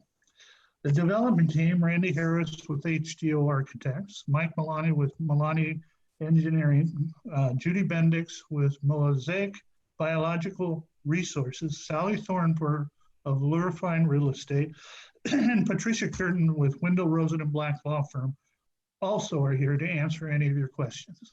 Thank you. Okay, are there any questions for the applicant? All righty. With that, then we will need a motion to open the public hearing. Do I have a motion? I move we open the public hearing. Second? I second. Okay, call the question. Vice Mayor Kendall, Aye. Councilmember Geringer, Aye. Councilmember Burks, Aye. Councilmember Bliss. Aye. And I'm a yes, so we will now open the public hearing. City Clerk Robbins, do we have public comment? Okay, so we have our first public comment from Brian Goldwyn. He says, I am the owner of the building at 3717 Mount Diablo Boulevard. My understanding is the building up to the lot line has been pulled back to 5 feet. Am I correct?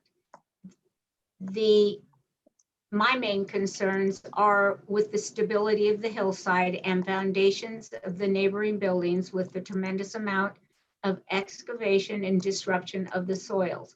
I would like to see, as condition of approval, additional insurance to cover my losses from such issues. I'm also concerned about the construction duration and noise adversely affecting the tenants in the building, specifically the law firm that occupies the top floor. I would love to hear suggestions to address issues. Thank you for your time and attention, Brian Goldwyn. Okay, are there any questions for Mr. Goldwyn? All right, and I don't know, we will get a response, I assume, from either the applicant or staff on some of the questions related to the structural integrity and insurance. So we'll move on to the next public comment. Okay, the next public comment comes from Richard Drury. Dear Mayor Anderson and City Council members, I have submitted extensive written comments on the West End project, which is scheduled to be considered at tonight's City Council meeting. I am writing to request an opportunity to address the council. This matter should be continued until after the lifting of the COVID-19 state of emergency to allow full public participation and compliance with the Brown Act. This is not an emergency matter, and this case raises significant public concerns. The city's own findings are that the east and west evaluations remain massive and out of scale with the adjacent structures. VTT finding 2. Such an out of scale project should be considered when the public may fully engage in the discussion. The proposed CEQA infill exemption is improper because the project will have adverse impacts on air quality and habitat.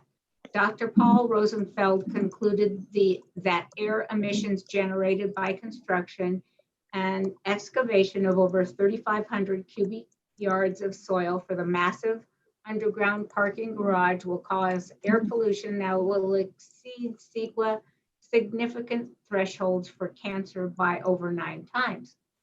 Dr. Sean Smallwood visited the site and determined that the site provides habitat for up to 30 special status species that will be adversely affected by the project. Thus, the CEQA exemption is improper. The project is inconsistent with general plan requirements limiting heights to 35 feet, requiring 20-foot setbacks, and requiring views of the creek on the property. This project is not entitled to requested concessions and waivers from these and many other general plan requirements because the project will have specific adverse impacts upon health, safety, or the physical environment. We have submitted evidence that the project will adversely affect special status species as well as human health due to both indoor and outdoor air emissions. Thus, the project is not entitled to the requested density bonus waivers.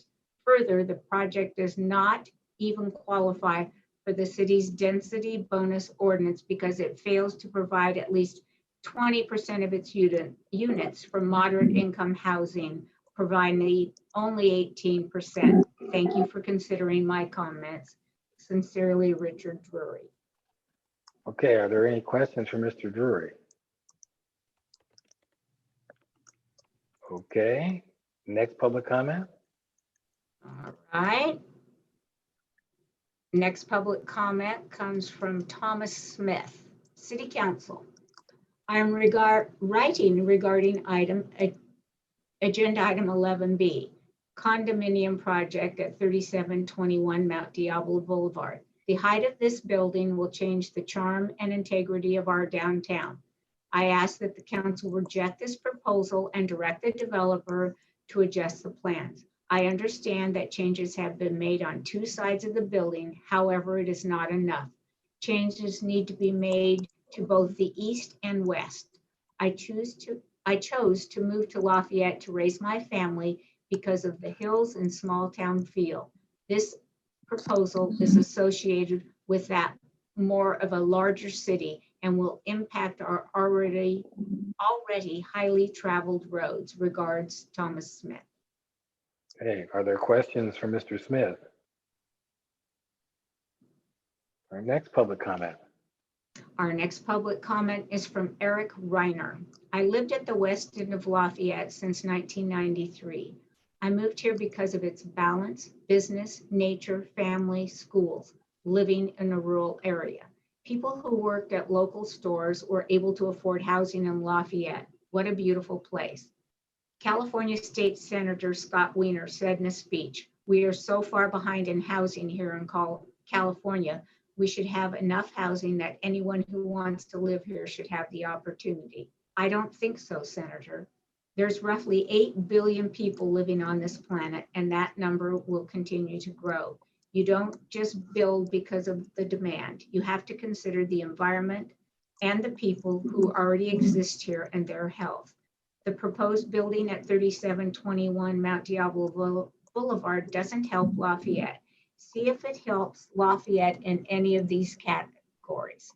Restore the creek behind it, teacher to student ratio, traffic at the west end of Lafayette, the safety of thousands of people who walk that sidewalk every month, affordable housing for someone who works at a general store downtown, protecting the views of the hillside.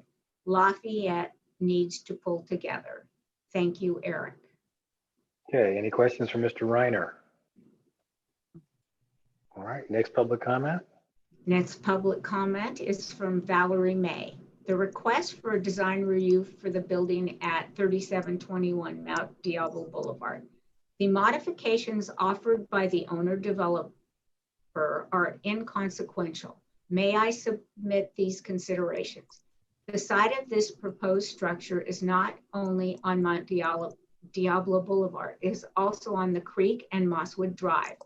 This neighborhood would be a relatively quiet one if it wasn't for all the very loud and ongoing construction projects already underway, seemingly indefinitely, and the also noisy and dust generating construction supply store nearby on Mount Diablo Boulevard. To add another enormous project to this mix will make living here unbearable, especially for those of us in high-risk categories who simply cannot go elsewhere because of the pandemic. The creek is an riparian byway for all kinds of wildlife. This project will severely negatively impact it. It is a bad place to dig deep into the earth for an underground parking garage right next to a creek. The earth shifts in this area. Driveways crack, walls shift, etc. Traffic. The boulevard is already a major alternative for Highway 24. Cars entering and exiting there is a recipe for disaster. The design and concept of this project is squarely out of character for this area. Regards, Valerie May. And then Valerie May had one quick add. One important thing I forgot to mention, the HVAC systems, heating and cooling. The noise and vibration of these things are something our neighborhood shouldn't have to endure. Another reason for this project is completely out of character for the area. Thank you. Okay, are there questions for Ms. May? All righty, next public comment. Next public comment is from Stevie Coyle. Please register my opposition to the construction proposed in the 37 or 3800 block of Mount Diablo Boulevard on the west end of Lafayette. The pandemic may appear to some to be on the decline at the moment. This is not the case. And if this is like every other pandemic that ever was, there will be an enormous spike again in several months. In the meantime, it would be truly awful for residents on Mosswood Drive and Sundale and Highland to have to endure the sound of construction all day long, but we are essentially trapped in our homes, unable to go our usual places of employment. The creek is a thoroughfare for wild animals, and that would have little recourse were a major construction project to intrude on their passage. The project would pose a serious danger on Mount Diablo Boulevard, especially during rush hours when the road, it's becoming more and more an alternate route to 24. Traffic turning in and out of that apartment complex would pose a serious danger to drivers regularly speed along there. From where I said the whole project seems to benefit few and endanger and inconvenience many for a long time. Sincerely, Stevie Coyle. Okay, questions for Mr. Coyle? All right, next public comment. I have another. This is from, I'm Kathleen Thomas Smith. I live and own 3694 Mosswood Drive. It is a 16-foot tall residential home. My property borders the south side of 3721 Mount Diablo Boulevard with a creek between the properties. As I have stated before, I oppose the project being so tall, but understand the concessions allowed for the density bonuses. Mr. Stone has agreed to step the building on both the north and south sides. He also has agreed to have his landscape architect help design my yard for privacy. The properties on the east and west are also affected by the height. I hope that modifications can be made for those sides also, maybe stepping those sides as well. I think it will also be visually pleasing for those drivers to and from downtown and the reservoir with modifications. At the last meeting, some public members requested public visibility and even a trail along the creek. This would take away all privacy from me, and I would not feel safe. Any questions for Ms. Smith? Okay, next public comment. Next public comment is from David Clark. Dear Council, reference staff's recommendation tonight to the table. Isn't this the fifth and final public meeting which requires this decision to be made tonight? That is his question. Okay, we'll get that addressed later. Any questions for Mr. Clark? All right, next public comment. I have no more for this item. Thank you, Mayor. Excellent. All right. So we've gotten public hearing opened. We've gotten public comment. We'll close the public hearing with a motion. Okay, excuse me. Naru, go ahead. A rebuttal from the applicant for 5 Do you want that? Do you want that under the public hearing banner, or do we close the public hearing? I'll leave that to the city attorney, Mayor. I think we do typically keep it within the public hearing. Okay. All right, well then we'll keep the public hearing open and we will look for some response from the applicant and staff. Sarah, do you want to respond to any of this? So actually, the applicant will get 5 minutes, and then we can do some more discussion. Okay. Then we have the applicant for 5 minutes in response. This is Patricia Curtin. Thank you for allowing me to speak with you this evening and see all of you. It's good to see you again. I'm assisting the applicant on this matter, and while I certainly understand staff's recommendation to continue this matter so they could thoroughly review the comments that were submitted just today by the neighbor and the attorney, I just wanted to address some of those really quickly. While they're voluminous in size, the substance is not that critical in that they're issues that we have already addressed. This project is consistent with the downtown specific plan and was adequately analyzed under the downtown specific plan EIR. So no further CEQA reviews required unless the project is different than that what was studied in the downtown specific plan and EIR.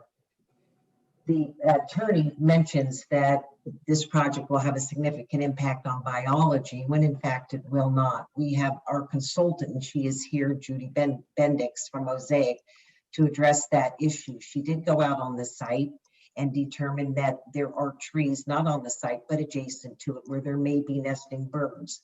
That's the same finding that was made in the downtown specific plan, and there's a condition of approval that requires the nesting to be surveyed before any construction occurs so that no impacts are caused. The second issue that's raised is that there will be air quality impacts because our building will use materials soaked in formaldehyde. And that is not what we're proposing to construct our houses in. We have to comply with the building code, which restricts the use of formaldehyde. Also, with respect to construction air quality impacts, that is also adequately covered by the conditions of approval. And those impacts will not be significant when you're only constructing 12 units. So I just wanted to briefly hit on those issues because they're not as significant as one might think just by the volume. And then briefly on the density bonus, Sarah's done a fabulous job on explaining it and did a great chart to demonstrate we are in fact complying with the affordability requirements and do get 2 extra units because we are providing 2 moderate income units. So I'm not understanding the argument in the attorney's letter that we're not complying with that provision, because we in fact are.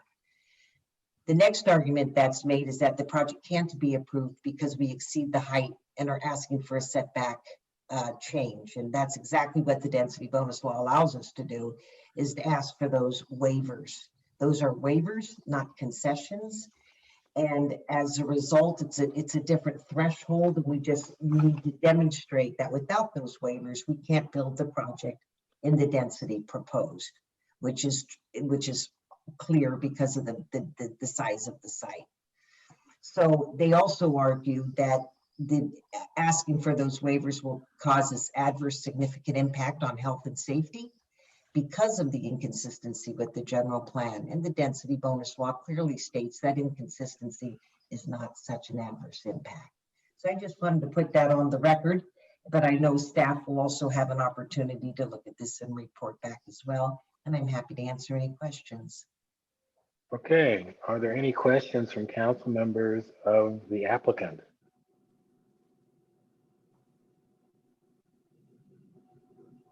All right, I don't see any. So with that, then we will have a motion to close the City Manager Robbins, yes. I mean, City Clerk. I just gave you I gave you a demotion, I'm sorry. Yeah, I don't need those troubles. City Clerk Robbins. I'd like to finish up as well when I have a moment. Okay, let me deal with City Clerk has raised her hand, so she has something for us. I have a comment being submitted and you haven't closed the public comment period. So would you like that? I guess we should allow that, but I'm also concerned that the applicant still hasn't, I guess, finished their 5 minutes. So why don't we hold that comment? Let's go back to the applicant, make sure that they are done with their presentation. Mr. Stone, did you have more you wanted to add? Yes, after Patricia's comments, I just want to add the comments that As of yesterday, we were going for final approval through the city council. As of today, because of the letter from that attorney raising CEQA questions that aren't appropriate in my opinion, now we have to have another meeting, a continuance. I have been continued. Our biological report was submitted to the city months and months ago. And we did a fine job of making sure that Judy Bendix answered all the questions with regard to the biological consequences of this project. We were quite sure that we were CEQA exempt. There was one benign comment in her report that talked about nesting birds. There's a whole lot of communication, and the fact is that at the end of the day, your attorney, the city's attorney, excuse me, my attorney, Judy Bendix, and everyone involved agreed that we were CEQA exempt. To delay us again is really a problem for us as we try to move forward with this project. I think you all know that this is not about nesting birds. It's not about pollutants, traffic. This is about the owners of Sotheby's wanting to stop the project because it has the fourth floor. It's an old normal, I should say, and that is delay kills projects. This is an attempt to kill this project through another delay. I ask that you please understand these issues, and they have been fully vetted a number of times, 4 months of legal interpretation of the CEQA exemption. So I ask you, by the way, Judy Bendix is here with Mosaic, but please. Mayor Anderson, we're at the 5-minute limit here. Okay, Mr. Stone, I need you to wrap up. I am going to wrap up. I'm asking you all to make a decision tonight based on fairness. And the fact is that projects do get killed because of the delays, and I don't want mine to be one of them. Thank you. Okay, thank you very much. Are there questions for the applicant from council members? Okay, no questions. We have a public comment that's come in during our open public hearing process. City Clerk Robbins. Yeah, my mistake. It was Kathleen Thomas Smith. I don't think she heard me read her comments, but I definitely read her email into the record. So no further comments. Okay, good. So with that, I'm going to close the public comment, at least entertain a motion to do so. And then we will have some response from staff. So do I have a motion to close the public hearing? I move we close the public hearing. And a second? Second. Okay, I'll call the question. Councilmember Burke. Aye. Councilmember Bliss. Aye. Vice Mayor Kandel. Aye. Councilmember Geringer. Aye. And I'm a yes, so we will now close the public hearing. And now I'm going to bring it back to Sarah and probably Mala too, to give us some sense of where we are. The recommendation is to continue this item. And do we have a date certain and a reason?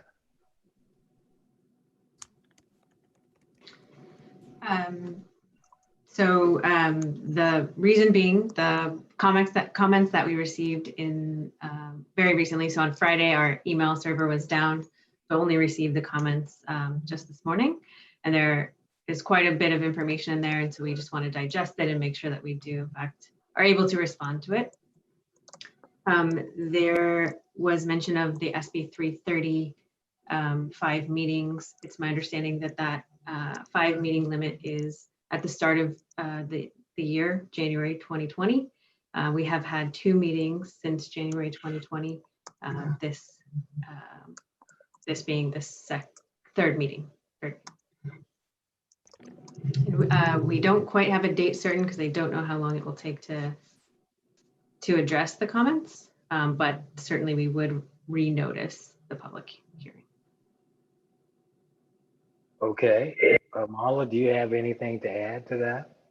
No, I think Sarah aptly responded. I do want to clarify that the CEQA review we did that Mr. Stone referenced was prior to the letter we received today that came in, I think, late on Friday. So as Ms. Allen mentioned, we do just want time to review all the correspondence we received and respond adequately so that when you do hear this again, that you have all the information before you, including staff's analysis. Okay, are there questions of staff? Councilmember Burks. Do we know exactly when the correspondence came into the server? I believe it was on Friday.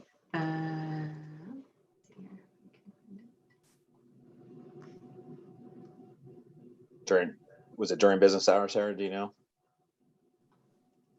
Yeah, I think it was just around a little after 4 o'clock. Let me just.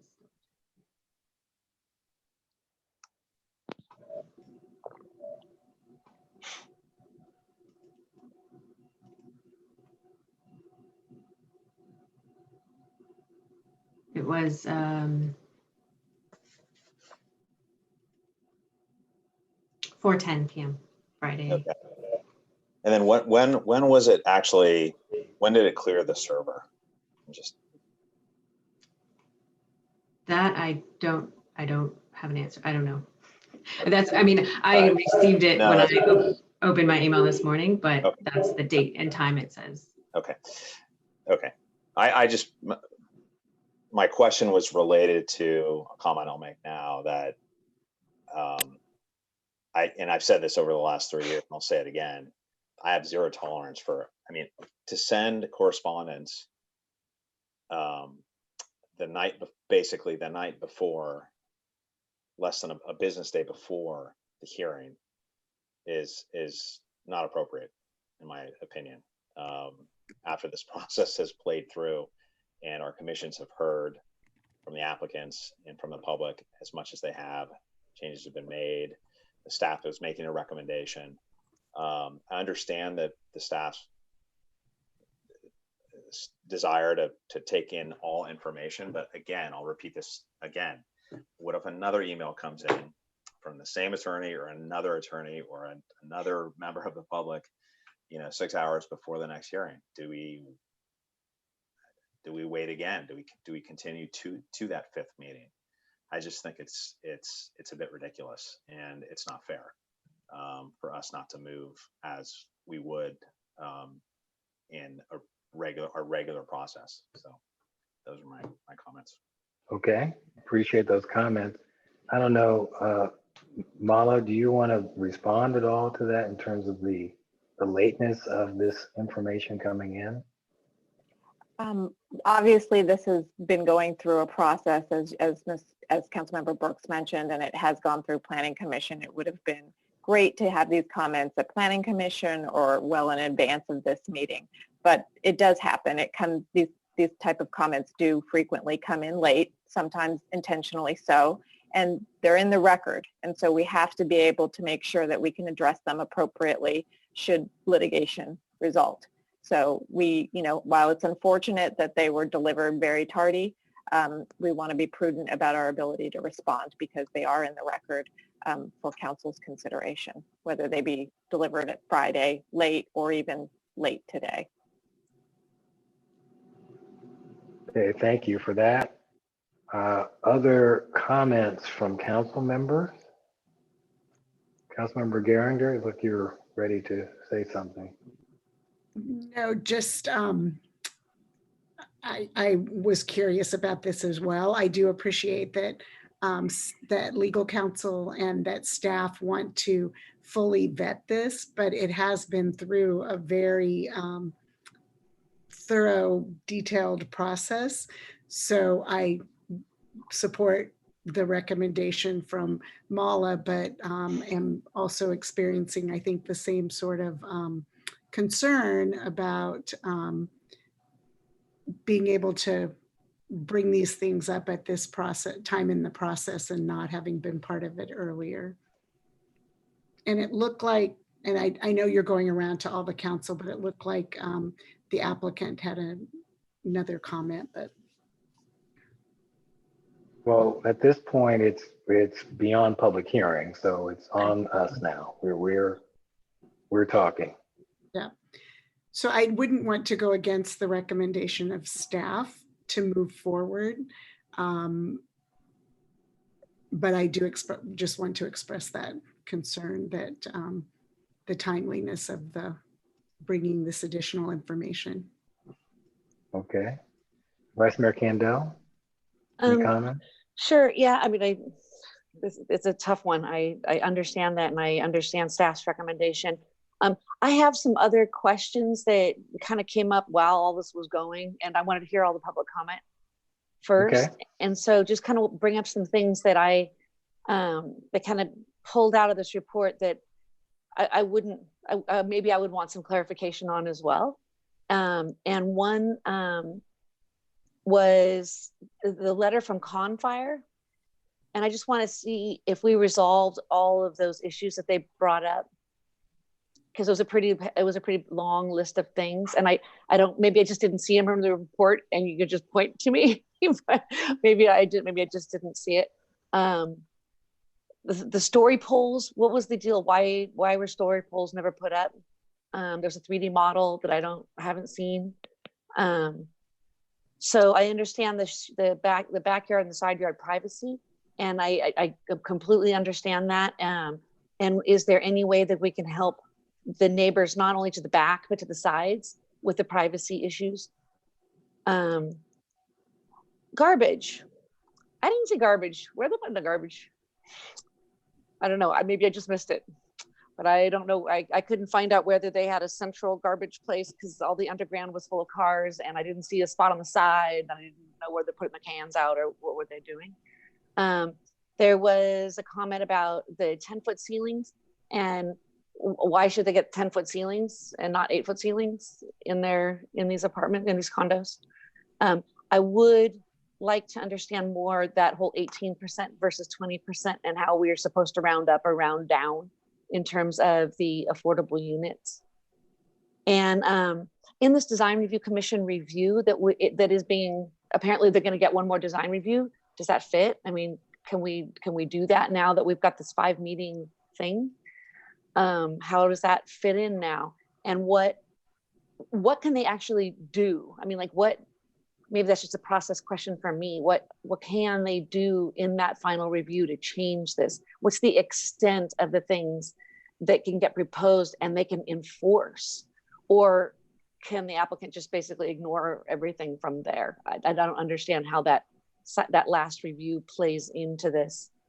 And I know they're saying it's categorically exempt from CEQA because of the downtown specific plan EIR, but did the downtown specific EIR actually study 4-story condos with the 54-foot height and underground parking?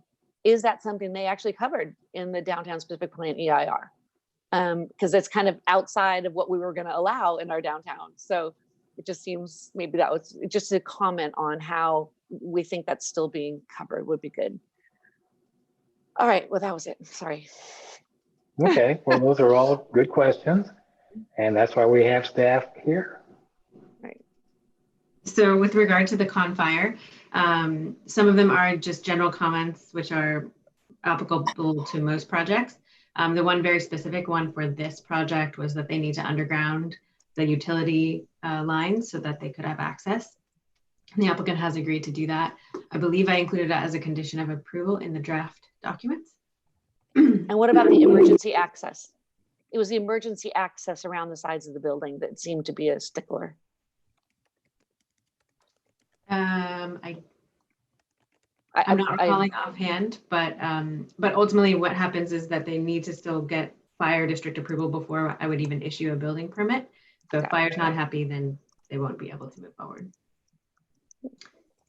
With regard to story polls, staff was pretty insistent the entire way through, but the applicant was indicating that there is not the ability to do that based on there being an existing building on the site and given the height of the structure. I asked for a balloon or some sort of other indication of height, but they were adamant that the 3D model was sufficient. with regard. So where is that 3D model? Do we have access to that? I believe it's it's printed in the project plans, but I can also, I should, depending on my connection, I should be able to bring up the video that they had. I'm not sure, does that, Steve, does that still show the 4? I'm not sure if that shows the 4 stories, but I can double check. Thank you. With regard to the sides on the privacy on the sides, I think it's quite challenging because it is, I mean, there's so many windows and it is quite tall and it's like sort of, but there's always something that can be done, right? So landscaping or orientation of rooms or heights. I'm thinking more landscaping. Why am I, sorry, I'm And then in terms of trash, there is trash. It's on the west side of the building on the side yard. That was asked for and it was shown on the. Okay, I will go look for it. In terms of the 10-foot ceilings, perhaps, I'm not sure, perhaps the applicant can speak to this, but I believe that, or Mala, but the, I believe that the waivers are, I'm not going to say this very eloquently. It's the project that they would like to propose that we have to evaluate, if that makes sense. Okay, sure. And then in terms of rounding, we always round up when it's affordable units. And that's because we want more units and we want more affordable units. And that's also in the state density bonus law as well. With regard to design review, so the design review is a condition of approval. So it would happen after entitlements. So this would be sort of basically give the applicant an understanding of what they could build in terms of units and height, overall height, and getting approval of those setbacks, et cetera. But the design review commission would have more of the purview over the aesthetics. So colors, materials, fenestration, whether or not they can push back, pull up, maybe help with some of the parapet heights, landscaping, sort of those kind of details that make it the best possible project it can be within the parameters that we have. And I don't know that there is a limit on the number of meetings, although certainly we wouldn't be unreasonable. And then I would defer to Mala about the DSPEIR with regard to the 4 stories. And I don't think, I mean, the EIR doesn't indicate specific projects. It's more general than that. So zoning, okay. Use is allowed, and the environmental analysis was done for the treated. Okay. So, yes, Councilmember Bliss, you have any comments or questions?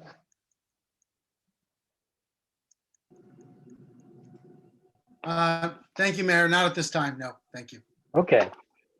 So what we're going to need to do now is we need to decide if we're going to take the staff recommendation or if there's a different route we want to take with this particular project.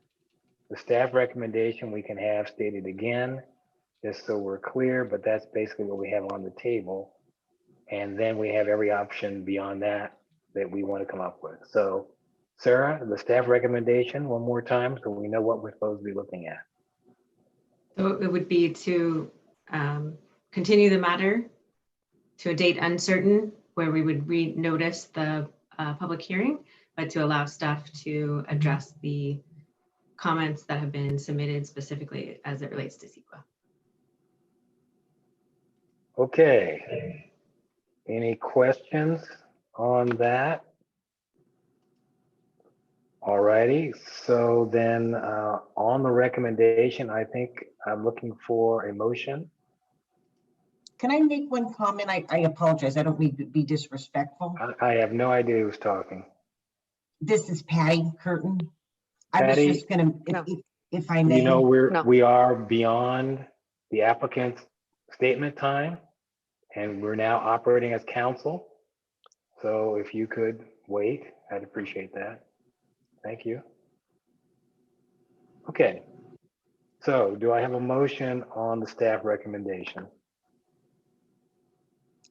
I move that we adopt the staff's recommendation to continue to a further time and address all of the issues that were recently raised. Okay, do I have a second? I'll second that. All right, is there any discussion on this item? Councilmember Burks. Yeah, I'm not going to go along with it. I respect this. First time I've ever gone against our city attorney, by the way, on the record. So it's nothing personal. I've read the packet and I've read the findings, and obviously my decisions whenever this does come back and we have to vote will be based on the findings, the merits of the findings. But I'm tired of these types of delays that I believe is a delay for a delay. And we have a good process in place in the city that has made our city strong.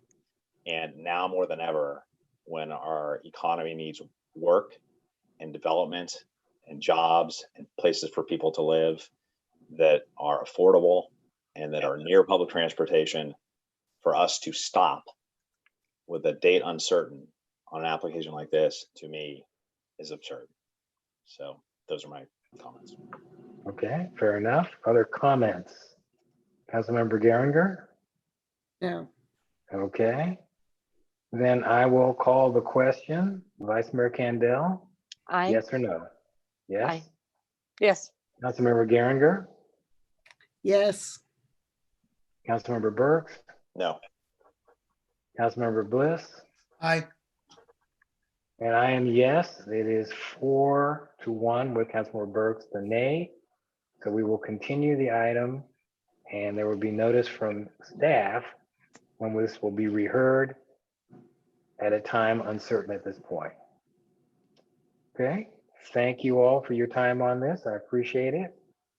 And with that, we will move on to council and commission reports. This is an opportunity for council members to report on activities and for consideration of matters on future agendas. Do we have any council members who would like to make any comment? Vice Mayor Kandel. Sure. I've got a couple of things. A lot of things have been happening during this time.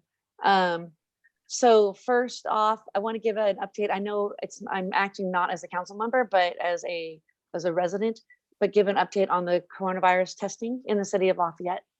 And we have finished the coronavirus testing in our senior housing, residential housing units, both nursing homes and in just individual living and staff. The Lafayette Community Foundation has agreed to be the umbrella nonprofit in order to raise money to do this. We've been working closely with the doctors and the county, very closely, calls over the weekend kind of things in order to coordinate. So it's going really, really well. We're starting in Moraga tomorrow with the Moraga Community Foundation stepping up. Wow. And then the following week in Orinda with the Orinda Community Foundation stepping up. So a full on, cohesive La Morinda effort, and it's really great. So I just want to give you an update.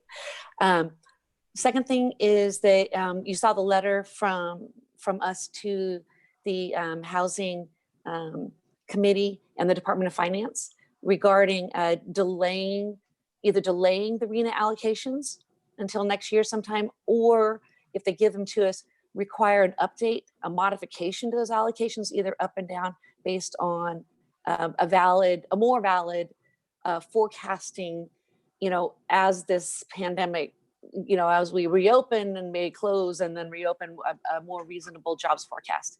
So you saw that. What's interesting is that Diana Elrond has told us that other cities that she represents, they got this letter and they're going to make copies of it and is coming from a bunch of different cities around the Bay Area. So that's good. So hopefully we can get a little regional coordination on, hey, let's figure out what we're doing before doing the allocations. That's great news. That Good. is great news. It's really great news. I do want to place on an agenda. It's something that we want to let us weigh in on the formats of our public comments in our meetings and understand. I know this is a really hard time. I mean, it's a hard time on everybody across the board. And it is a time to be kind and it is time to be nice.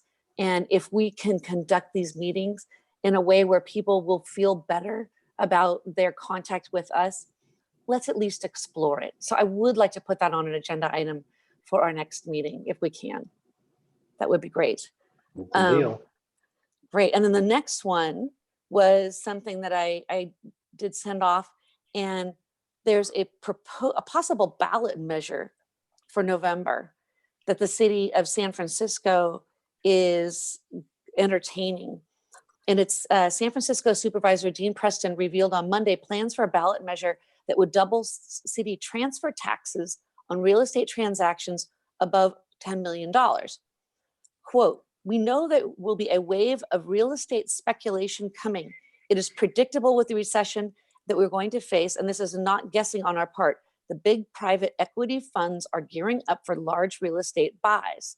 We need to be ready to try to deter that and make sure we're recouping funds for COVID-19 recovery efforts." So the money would be spent right back in our city to, tackle some of the, issues that we're facing right now with our coronavirus response. And so that it is something that maybe we want to consider as well, is a possible ballot measure in November. So I would propose that. Okay. Anything else? Nope, that's it. All right. City Manager Sarazza. I just want to ask, you want the matter brought back at the next meeting for a discussion with the council? On the ballot measure? On the ballot measure? Yeah, I think that would be great. It doesn't have to be the next meeting. It maybe, doesn't have to be. In a subsequent meeting? In a subsequent meeting, yes. Okay. Given the timing, we need to be mindful of that as well. Yeah, I think it would have to be very soon if you're going to try to do some polling and actually see if there's anything out there. It's going to cost some money to put that together, but let's get a report back at the next meeting if that's possible. Okay. Okay. Thank you. Councilmember Burks, did you have something? I know you leaned forward there. Yeah, I'm sorry. No, I was just going to say, based on the timing, I would suggest that the discussion be at the next meeting to meet deadlines for polling. And so I've got two items then from Vice Mayor Kendall to work on improving or talk about improving the public participation in our process, and also a possible ballot measure to raise the transfer tax at the city. Okay. Other reports on activities or requests for future items, Councilmember Bliss.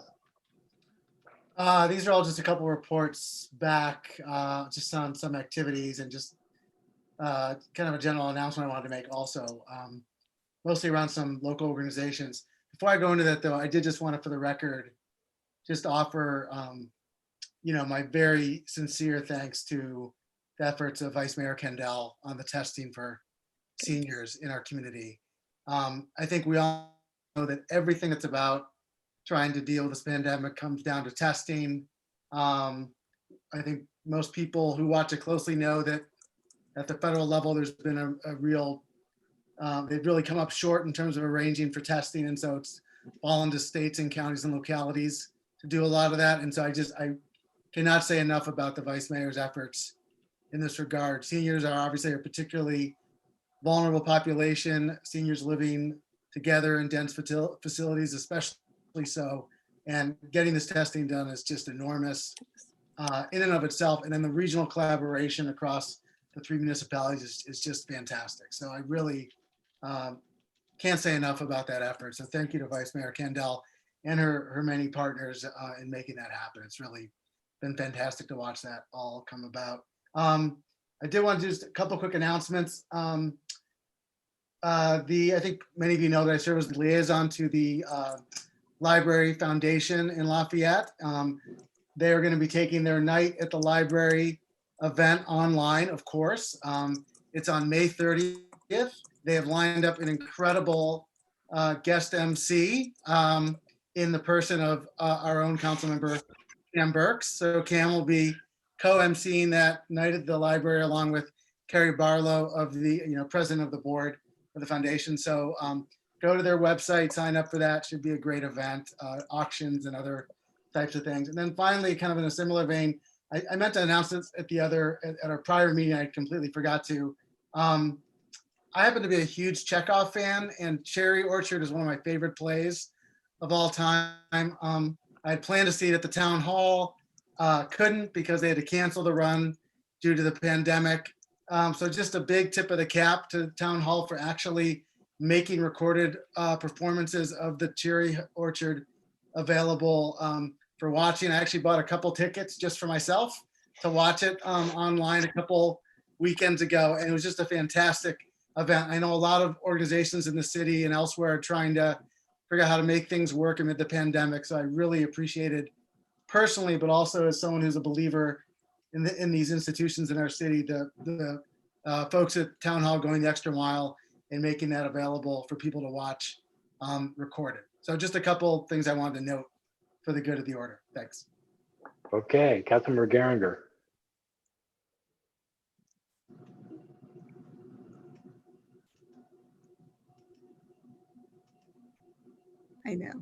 I know. Jeff's throwing things at me and little boxes are coming. Yes, so thank you to Vice Mayor Candell for leading the effort on the testing, and honored to be part of the Lafayette Community Foundation that voted unanimously to make this a project and get the fundraising up right away. So thank you on that. And so on that great news, and I'm going to sandwich this, I'm going to do an announcement as well. But the CCTA, we had a meeting of the APC, Administrative Planning Commission Subcommittee, and staff moved a staff recommendation to the full authority board at the upcoming meeting to recommend reductions to this year's budget due to sales tax, loss of revenue. And staff recommended, and it will be going forward to the authority, to make 14% budget reduction in this year, 2019-2020, and an additional 5%, so 20% in the upcoming budget year as they go forward with that planning. So while that is somber, I've also asked, and they will be providing, I didn't get it today, providing information. I gave this to Narup and to Tracy, but I've also asked CCTA to provide information about how that will impact our programs, because all of those allocations are done by community on a formula basis that's based on, miles traveled and population.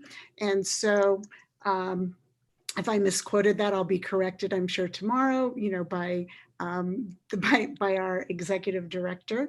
But the other piece of that is that our executive director and staff are pushing very, very hard to make sure that Contra Costa gets its fair share of any of the federal dollars that are going toward infrastructure. And MTC has received large amount of money, I don't know the exact number right now, and is allocating that. And so our Contra Costa Transportation Authority staff will continue to fight to make sure that we get the fair share, and so that any of these potential reductions will be able to be offset. Also, they have presented a number of slowing down projects, not projects that are already in the works and are there, but maybe grants and applications as we go through this and try to understand.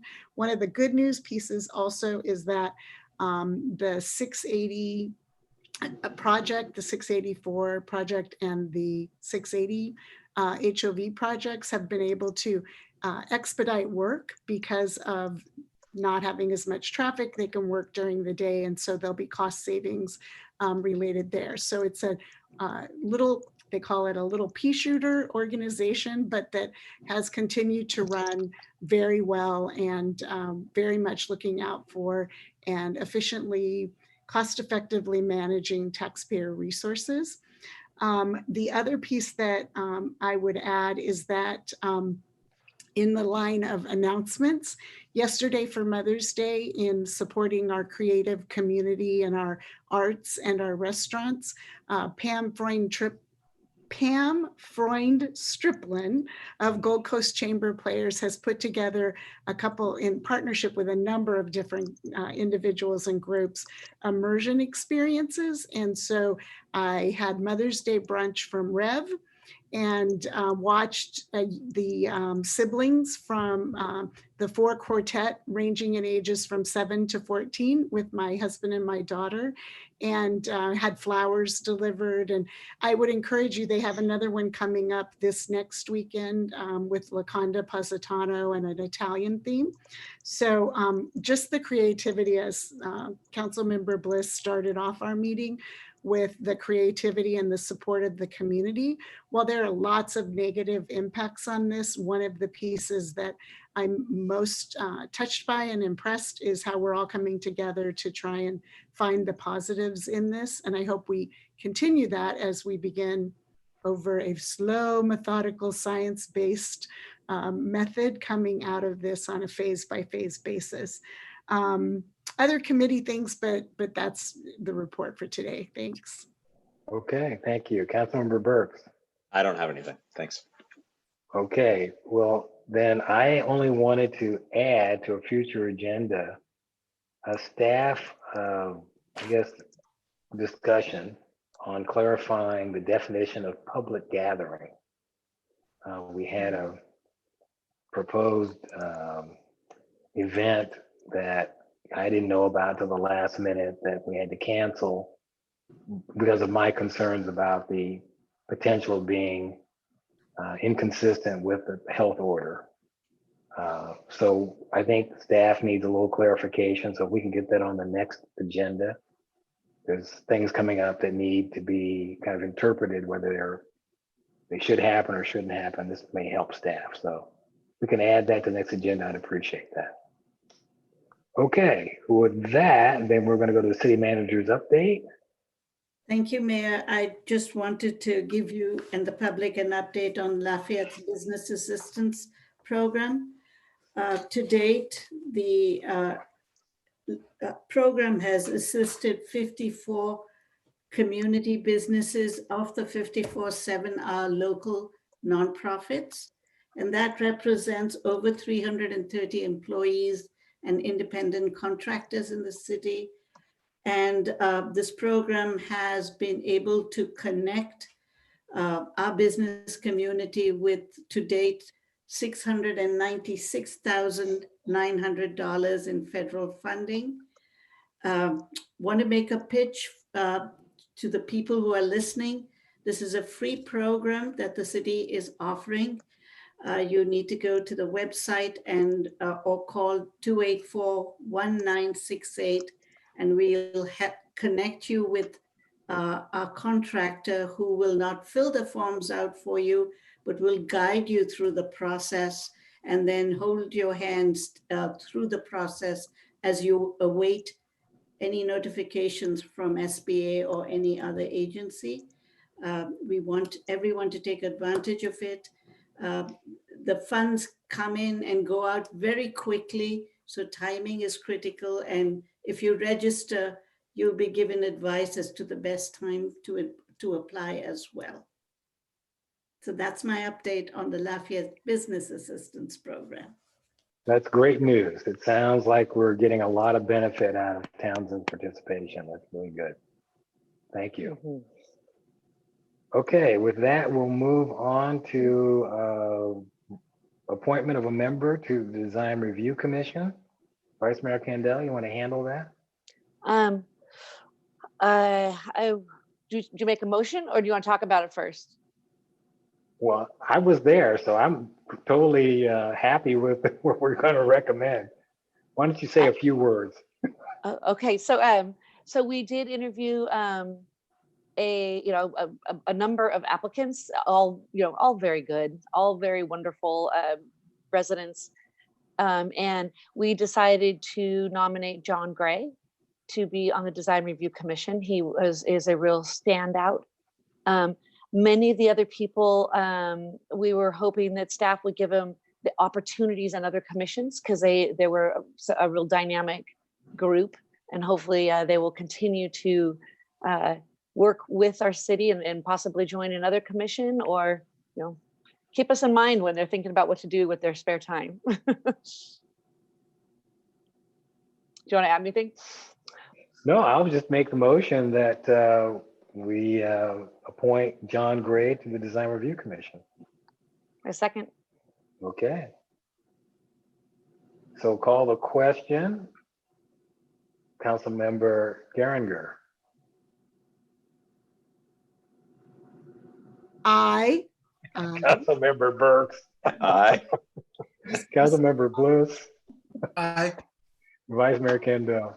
Aye. And I'm a yes. So John Gray will be added to the Design Review Commission. I believe we have one more opening on the commission, and we're going to have staff keep that open, recruit open for a while, so we can see if we get someone else. Okay, the next item is a draft comment letter on the ABAG Housing Methodology Committee regarding RENA. Vice Mayor Kendall.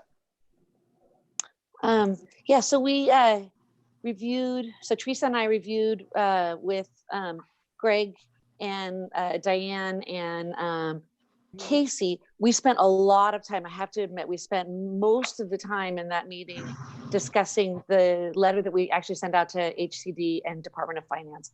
And so thank you, Diane. It was great to have you there and to have Casey's input on both of those. So we have this, and Diane, I have a question for you. Is there an urgency for us to send this letter, or do we have time? Yes, no, the urgency is that on Thursday, there is a ABAG Housing Methodology Committee meeting that we really want to send this to. I have talked with people, specifically people that are on the committee, and they know this is coming, and they want this to be distributed before their meeting on Thursday. So, okay. Thank you. Okay, well, the letter looks good to me, so I'm certainly happy with that. Councilmember Bliss. Yeah, so I appreciate all the work on the letter. It's a great letter, and I know a lot of work went into it. I just wanted to clarify, I guess this is a question for Vice Mayor Kendall and Councilmember Geringer, but really for the group, just so I understand this. Are we being asked to comment on the letter and suggest potential changes? I assume that's, in other words, it's a draft. Looks great, but I did have a couple of questions I wanted to raise. When we talked about this, when it was a series of bullets, I think last time I had asked if it would be coming back, in part because there were a couple elements of it that I was a little unclear on. So anyway, I just wanted to clarify that it wouldn't be out of bounds to just pose a couple of questions about the letter. And no, this is our opportunity to go over the letter, make changes, and do whatever we want to do. Okay. So please go ahead. Okay, and I understand the urgency, and I don't think anything I'm suggesting here is going to throw us off track in terms of timing. So I guess just to bottom line it, everything up until the second major paragraph that ends with the murky at best, I have no questions or concerns there at all. I got a little bit, I had some questions about the last paragraph. Just to be clear on what we're, two things, just to be clear on what we're saying with some of the things there. And the other, and related to that, I just want to make sure that we're being consistent with the larger story that we're telling about Lafayette, in the sense of like, we're making progress, we're working towards these housing goals, and we recognize that this is important. So I don't know if it's best for me to point to things I have questions about, or whether the authors of this letter, which again, I think is fantastic, want to say a little bit about what we're going for with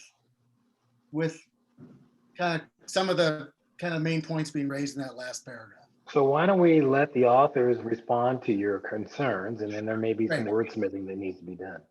Okay. So go ahead. Oh, I was going to say, I would like to let Diana, because we do recall that you brought up, Councilmember Bliss last time, some concern about how to word this. So this is the staff, recommended comments in that section. And Diana, if you could explain again what the intent was there. And anyway, yes, because I didn't want, actually, let me back up.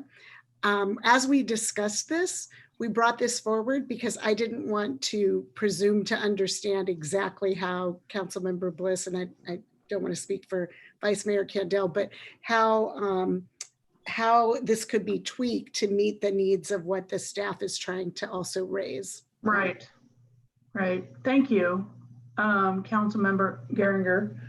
I think the issue is really with this last paragraph is really there's this idea in the methodology as it's built right now, which would say, let's put low-income households in high resource areas that have a lot of, highly educated people, a lot of,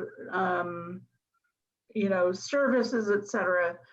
And we were saying, basically, this seems like a bad way or a difficult way to try to address the issue of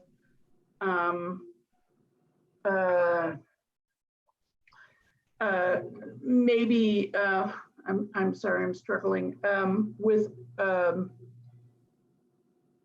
why should we put things in neighborhoods that are great when we really have disinvested in places like Oakland that need a lot more infrastructure? So if you put all your units in some place like Lafayette, which has a lot of, really great,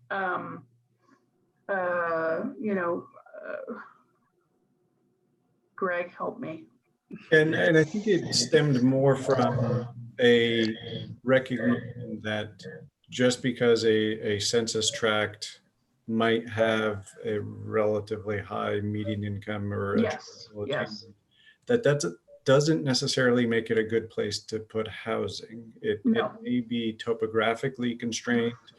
Lafayette is not a community that is well served by transit. We do have a good transit BART station, but connectivity to BART it is very difficult. Parking is at a premium. There's little to no bus service, so that last mile issue is a concern. And so we wanted to recognize that there needs to be significant weight given to other issues like transit use if we are to achieve our statewide greenhouse gas reduction goals, people across the board. And I think that the more that the tool weights high resource areas, the more units across the board, across all economic levels. And so, but again, it doesn't make for good planning. A different approach would be to identify areas that have a lot of things going for them, like transit, and to invest in those. That was largely the nature of the comment. Thank you. And so when we say, thank you for that, can I ask a follow-up question? Go right ahead. So when it says, should focus investments in lower resourced areas in segregated communities. I guess, so I understand from what you just said about the lower resourced areas. When you're referring to segregated communities, can you just unpack that a little bit? It's just, as I was reading, I wasn't quite sure what we were trying to get at with like, I understand we're really talking about Oakland, Oakland and Richmond that have a lot of issues related to disinvestment from for housing, for infrastructure, et cetera, that should be the focus, not like we should focus on those areas that need a lot of infrastructure support, not the areas that already have great support. But like only if they want it. I mean, that to me was the gentrification and the equity argument, I guess, that played out in Southern California. And they kept saying, well, you know, this is an equity thing. We ought to be building housing in these high resource areas. But for us, most of our high resource areas lack transit. And so it's a tricky, but I struggle with this last paragraph too, Stephen, very much. So it's not quite right. It's not, we want to, it should be maybe those under-resourced areas who really want the housing, that really are interested in providing for things. You don't want under-resourced areas that don't want gentrification, right? You don't want to be forcing housing anywhere. You want the ones, if they want it, let it go there, right? And prioritize that. So I guess Councilmember Burks had a question or a comment. I do, yeah, thanks. So I had a concern with the last paragraph too, and I thank you. I was just listening to everybody's explanation. I mean, this is seems to me more of a policy discussion, which is what we're having on the approach to the process. But I thought this letter was designed to solve for us asking them to wait until COVID. No, this is the methodology. And they're prioritizing but we're asking HRAs. Them we're asking, so I mean, we're asking them for several things here. I thought the thing was, we're asking them to wait, to pause until, like you said, until a clearer picture, and it's a good letter. I like it, until a clearer picture of the economy emerges. The question about pausing really goes to ABAG, not ABAG, HCD and the Department of Finance. And that's the letter that we sent last week, actually, about that. Yeah. That Mayor Mike had signed. This is different in terms of we want this measured approach to how the units that ultimately get sent down from the state get allocated. This is different from that. And so the email / letter that we sent out last week was really to the state to say, we need to pause. This is not about pausing. This more is about, if you're going to if you have a methodology, this is what we want you to consider in the methodology. Does that make sense? It makes sense, but we are asking them. We are asking them. We are asking them to pause, but we're also asking them because they have statutory requirements that they can't pause for. We're saying, we think you should pause. We think that you need to include this stuff in your methodology. And at the same time, we recognize that all these other factors need to be included. Does that make sense? I mean, I guess it does. I mean, for me, like I said in the last meeting, I think they should just wait, and that should be our single forceful message. The problem is there are statutory requirements. No, I understand that. Just like the Brown Act. Right. And then the governor suspended some of those. And so that is the first part of this letter is really, you need to pause, and whatever your methodology does include, we want you to know it should include X, Y, and Z. That's what we're trying to say. But okay, so I'm not. You know what? It actually doesn't make sense to me. If we're asking them to pause, but we're telling them to make a decision on a policy matter that we've agreed to, those two things are at odds with each other.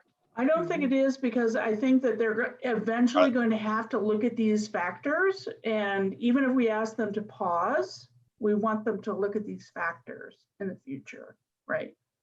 So we're basically saying you should pause, but if you don't pause, no, you should do this. We're saying you should pause, and when you don't, at such time that you do take this up again, you should look at this stuff. So it's basically 2 points. It could be 2 letters, which I think Councilmember Burks is kind of expressing there's a kind of an internal conflict to pause, but do this. But what we're doing is we're putting them in 1 letter and we're saying pause and do this. When you pick it up. Right. When you pick it up. Yeah. Does that make sense? I agree. Yeah, I mean, that's the, yeah. So I mean, I think I'm aligned with it, but Okay. I maybe it's 2 letters or maybe it's just a transition sentence or something. Well, I think that's, I put it more as a transition sentence because in a sense it's 2 different messages. But then again, if we do that, then it's kind of like, you know, but if you don't pause, if you don't stop, like we really want you to, do it this way. No, So, I think it's really that if they do, we want you to pause, and it's not a but, it's an and. We want you to consider this stuff. Okay, no, I know. Right? It's government. Yes. Hey, That'll be my quote of the year.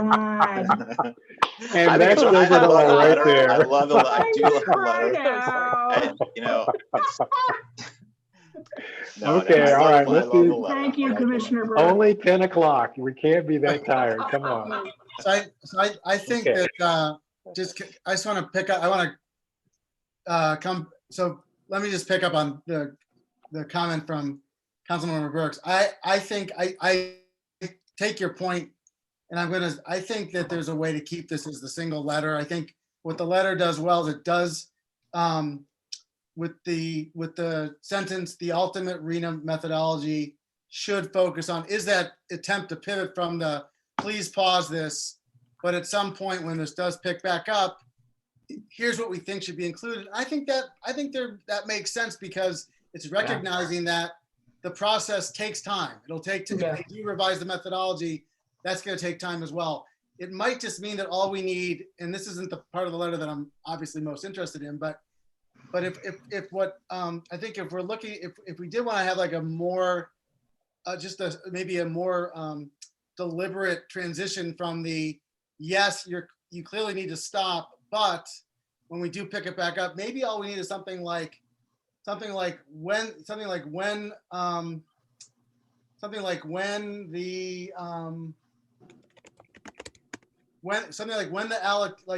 that second paragraph could maybe begin, you know, when the allocation process does resume at an appropriate time, comma, right? So it's really reinforcing the point from the first paragraph, which is we really think this should be paused for now. Yeah. Then it can be, That's great. Yeah. comma, the RENA methodology should. So it's just basically, even if they skip that first paragraph, we're going to reinforce this idea that, like, yes, our main ask is that it be paused. So that's Okay, just so that's the wordsmithing that we need to do. Yeah. So if that's clear to those who wrote the letter, yes, a lot of heads are nodding, then that is something we'll come back to and check the actual language. So write the change so we can come back to it. Now, Councilmember Bliss had some other concerns, right? Yeah, I see Diana's, I think, raising. Okay, go ahead. Sorry, Diana's concern is the meeting is this Thursday of the RENA methodology committee. And so we need to like finalize this now so that we can send it. That's what we're doing. I'm not proposing that we take any more time than now to do it. I'm just saying it's going to drop on the table in little bites. Okay. And so someone should be making notes and saying, okay, so here's the transition sentence. Yep. Now, Councilmember Bliss, what was your other concern? So just returning back to the last paragraph. So first of all, thank you, Diane, for the additional, and Greg also for the replies to my earlier comment and question. And I will say that I have 2 fundamental concerns. I think we might be able to get there, but I'm not entirely sure in terms of that last paragraph.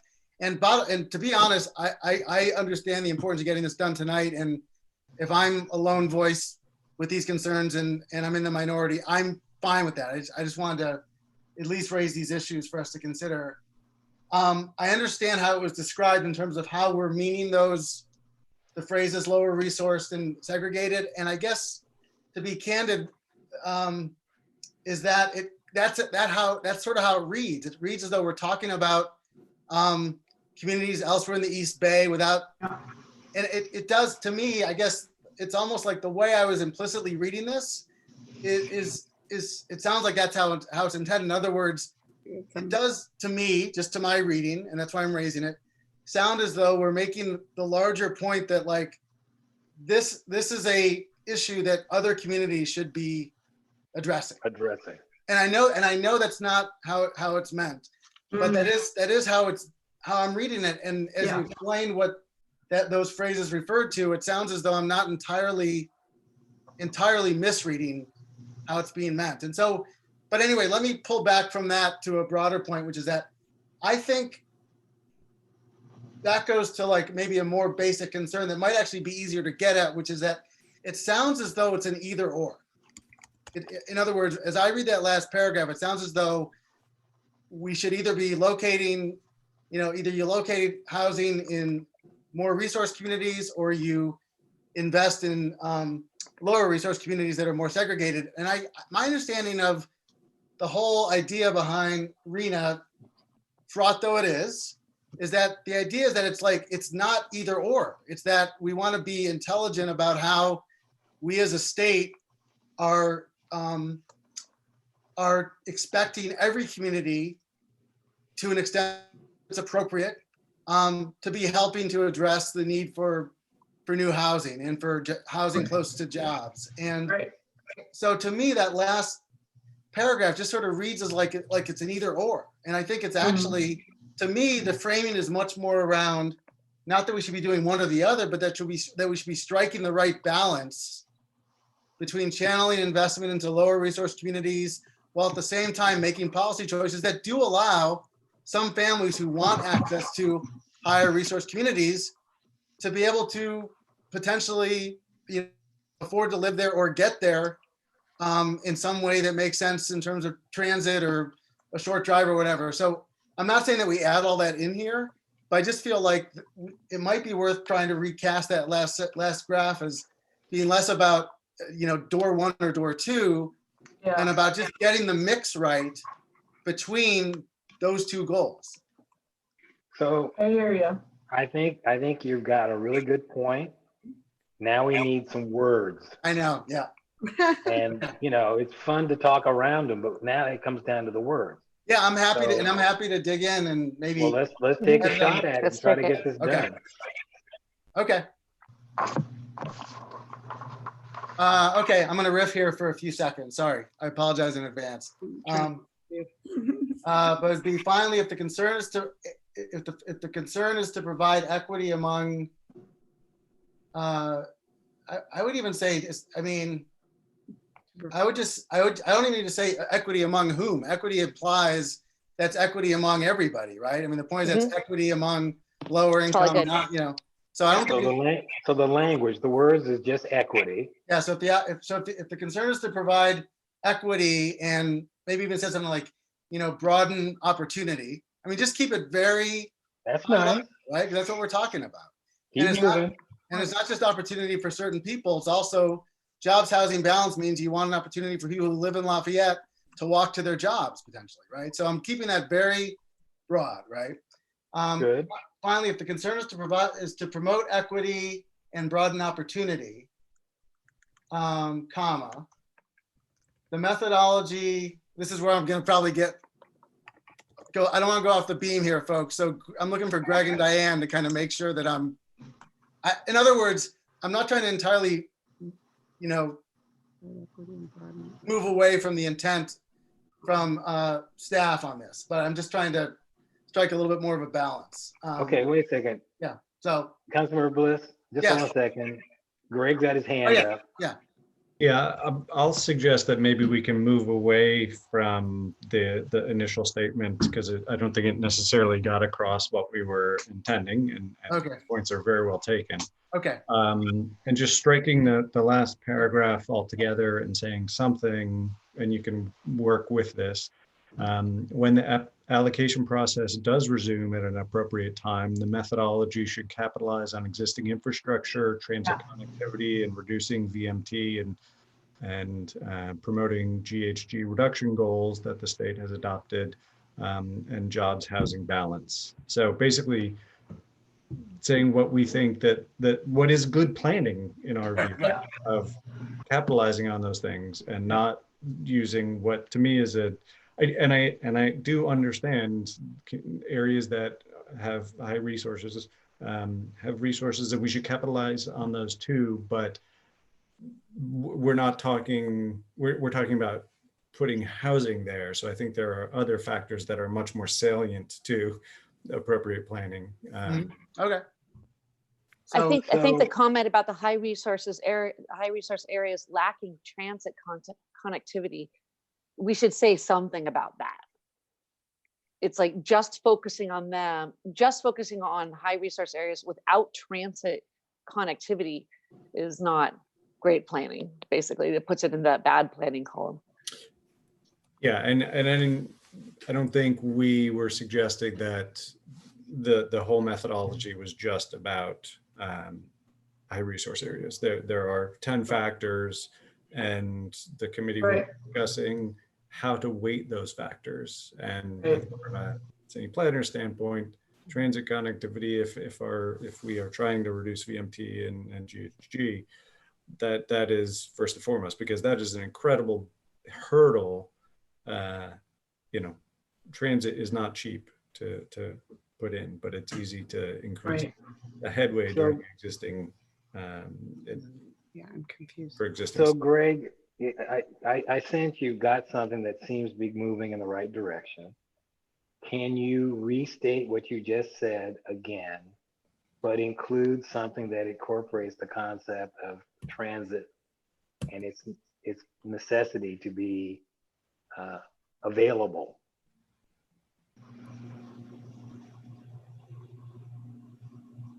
To the memo we're going to send to the Housing Methodology Committee? Yes. Okay. That's all we've been talking about. Right. So may I just? Yes, go right ahead. So what I heard was at the beginning of the second paragraph, and Greg, you touched on this, but then I heard you shift away, is that when the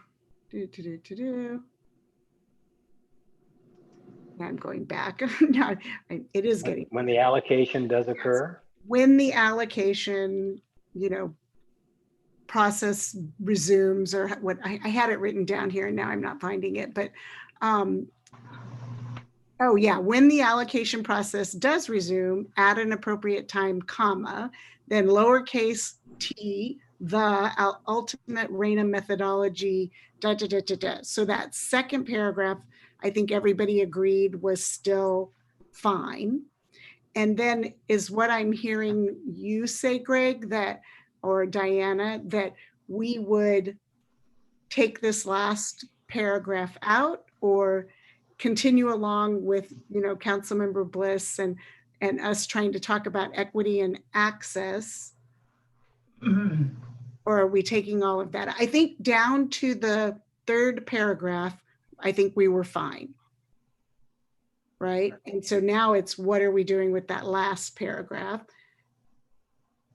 And are we going completely away? Because I do agree the way that it was worded was uncomfortable on a number of levels. And I like the either or description that Councilmember Bliss gave us. I'm not sure how you do anything with that paragraph that doesn't then end with the brunt of the Bay Area's lack. I mean, how it doesn't address underperforming communities unless we just take it completely out. I agree. So I'm sharing this as an option and just struck the last paragraph because it wasn't touching on the broader points of focusing on the assets that you have in place for good planning. I think that, Greg, when the allocation process does resume, that was supposed to go in front of that second paragraph. Okay. That's where that was going to go. I agree. Right. That was going to go up there. Yeah. Perfect. And then the rest of that is looking good. We might just want to add a sentence right before the because of COVID-19 that says, you know, that goes along all, because all the great stuff you put in there, it's like concentrating housing in high resource areas without lacking transit. Something like that, that is Connectivity, which is in the last. But let's mention the high resource areas, right? Concentrating housing in high resource areas lacking transit is not consistent with reaching these goals.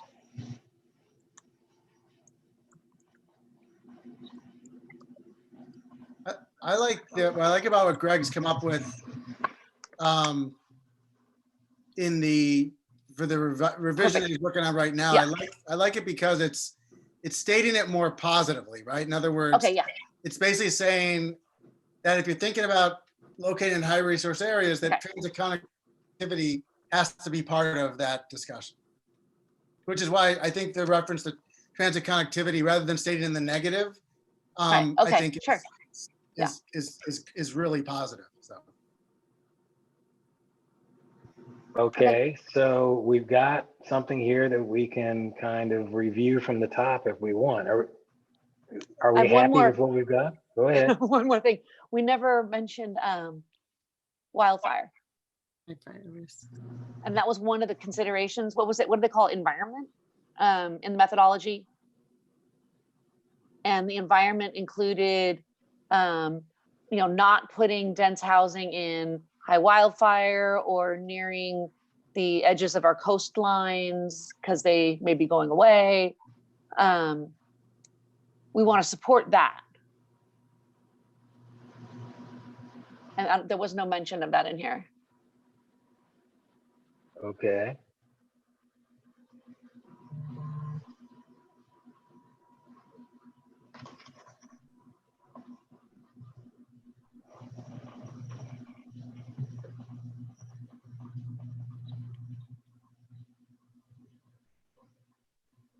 And there's a term that I'm not pulling. I know, me too. I think it's called environment, but I forget. Sea level rise and high fire hazard areas, but yeah, I'll put a placeholder in for that term. Okay. It would apply to both. Yeah, it does. Yeah.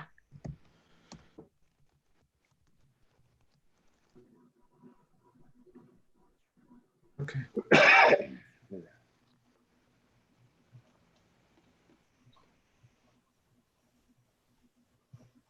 This is better. I like getting rid of that last paragraph. I think that's important. Thank you. Well, I appreciate that. And I appreciate the willingness of everybody, especially at this late hour, to kind of go into the weeds on some of these ideas. And I really, again, I want to reiterate, I appreciate the work of my colleagues on council and also Greg and Diane in you know, in really doing all the heavy lifting on this. It's much appreciated. Absolutely.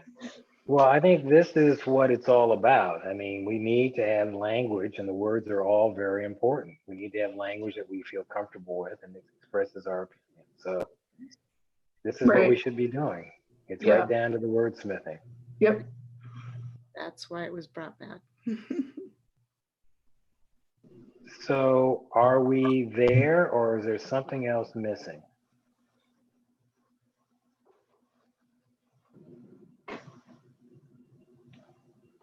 No, I think that's clear. I think that's probably how we feel. Okay.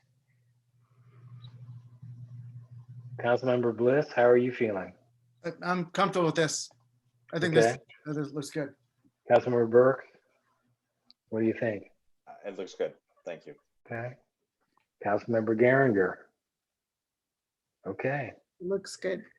All right. So if Diana and Greg are feeling good about it, that might call it a wrap right there. Yep. Nice. Councilmember Geringer, you want to say something? I was just going to say thank you to Diana, you know, and Greg both for their, you know, guidance and staffing on this, and also Diana for waiting until this late hour to do editing. So, No, it's Greg that's doing the editing. I'm doing nothing. I'm just sitting here. So, He's doing the editing. You're So cheerleading. Cheerleading is important. when I'm it's this late. cheerleading for Greg. You got us to this place where we could bring something back where we could all agree and move this forward. And it is important that we get these messages in front of the Housing Methodology Committee. Probably we will send more messages. Yes. Hopefully when we finally. I did say today when I was on this call with the San Mateo folks, and one of my dear colleagues who's on the Housing Methodology Committee, I did say that expect some comments from the city of Lafayette. So, yeah. Good. Yeah. Thank you. Good. Okay, so if everyone's feeling good about what we have, if there's a little bit of brushing up that needs to be done, that's fine too.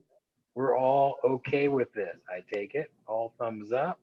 And with that, good night. I think we can ask that that letter go out under my signature as it gets finished up. Okay. Thank you. Yeah, thank you. Have a good night, everybody. Thank you. Diana. Who's leaving? Me. We're just getting started. We're adjourned. Thank you all very much. Good night, everybody. All right. Stay safe. Right.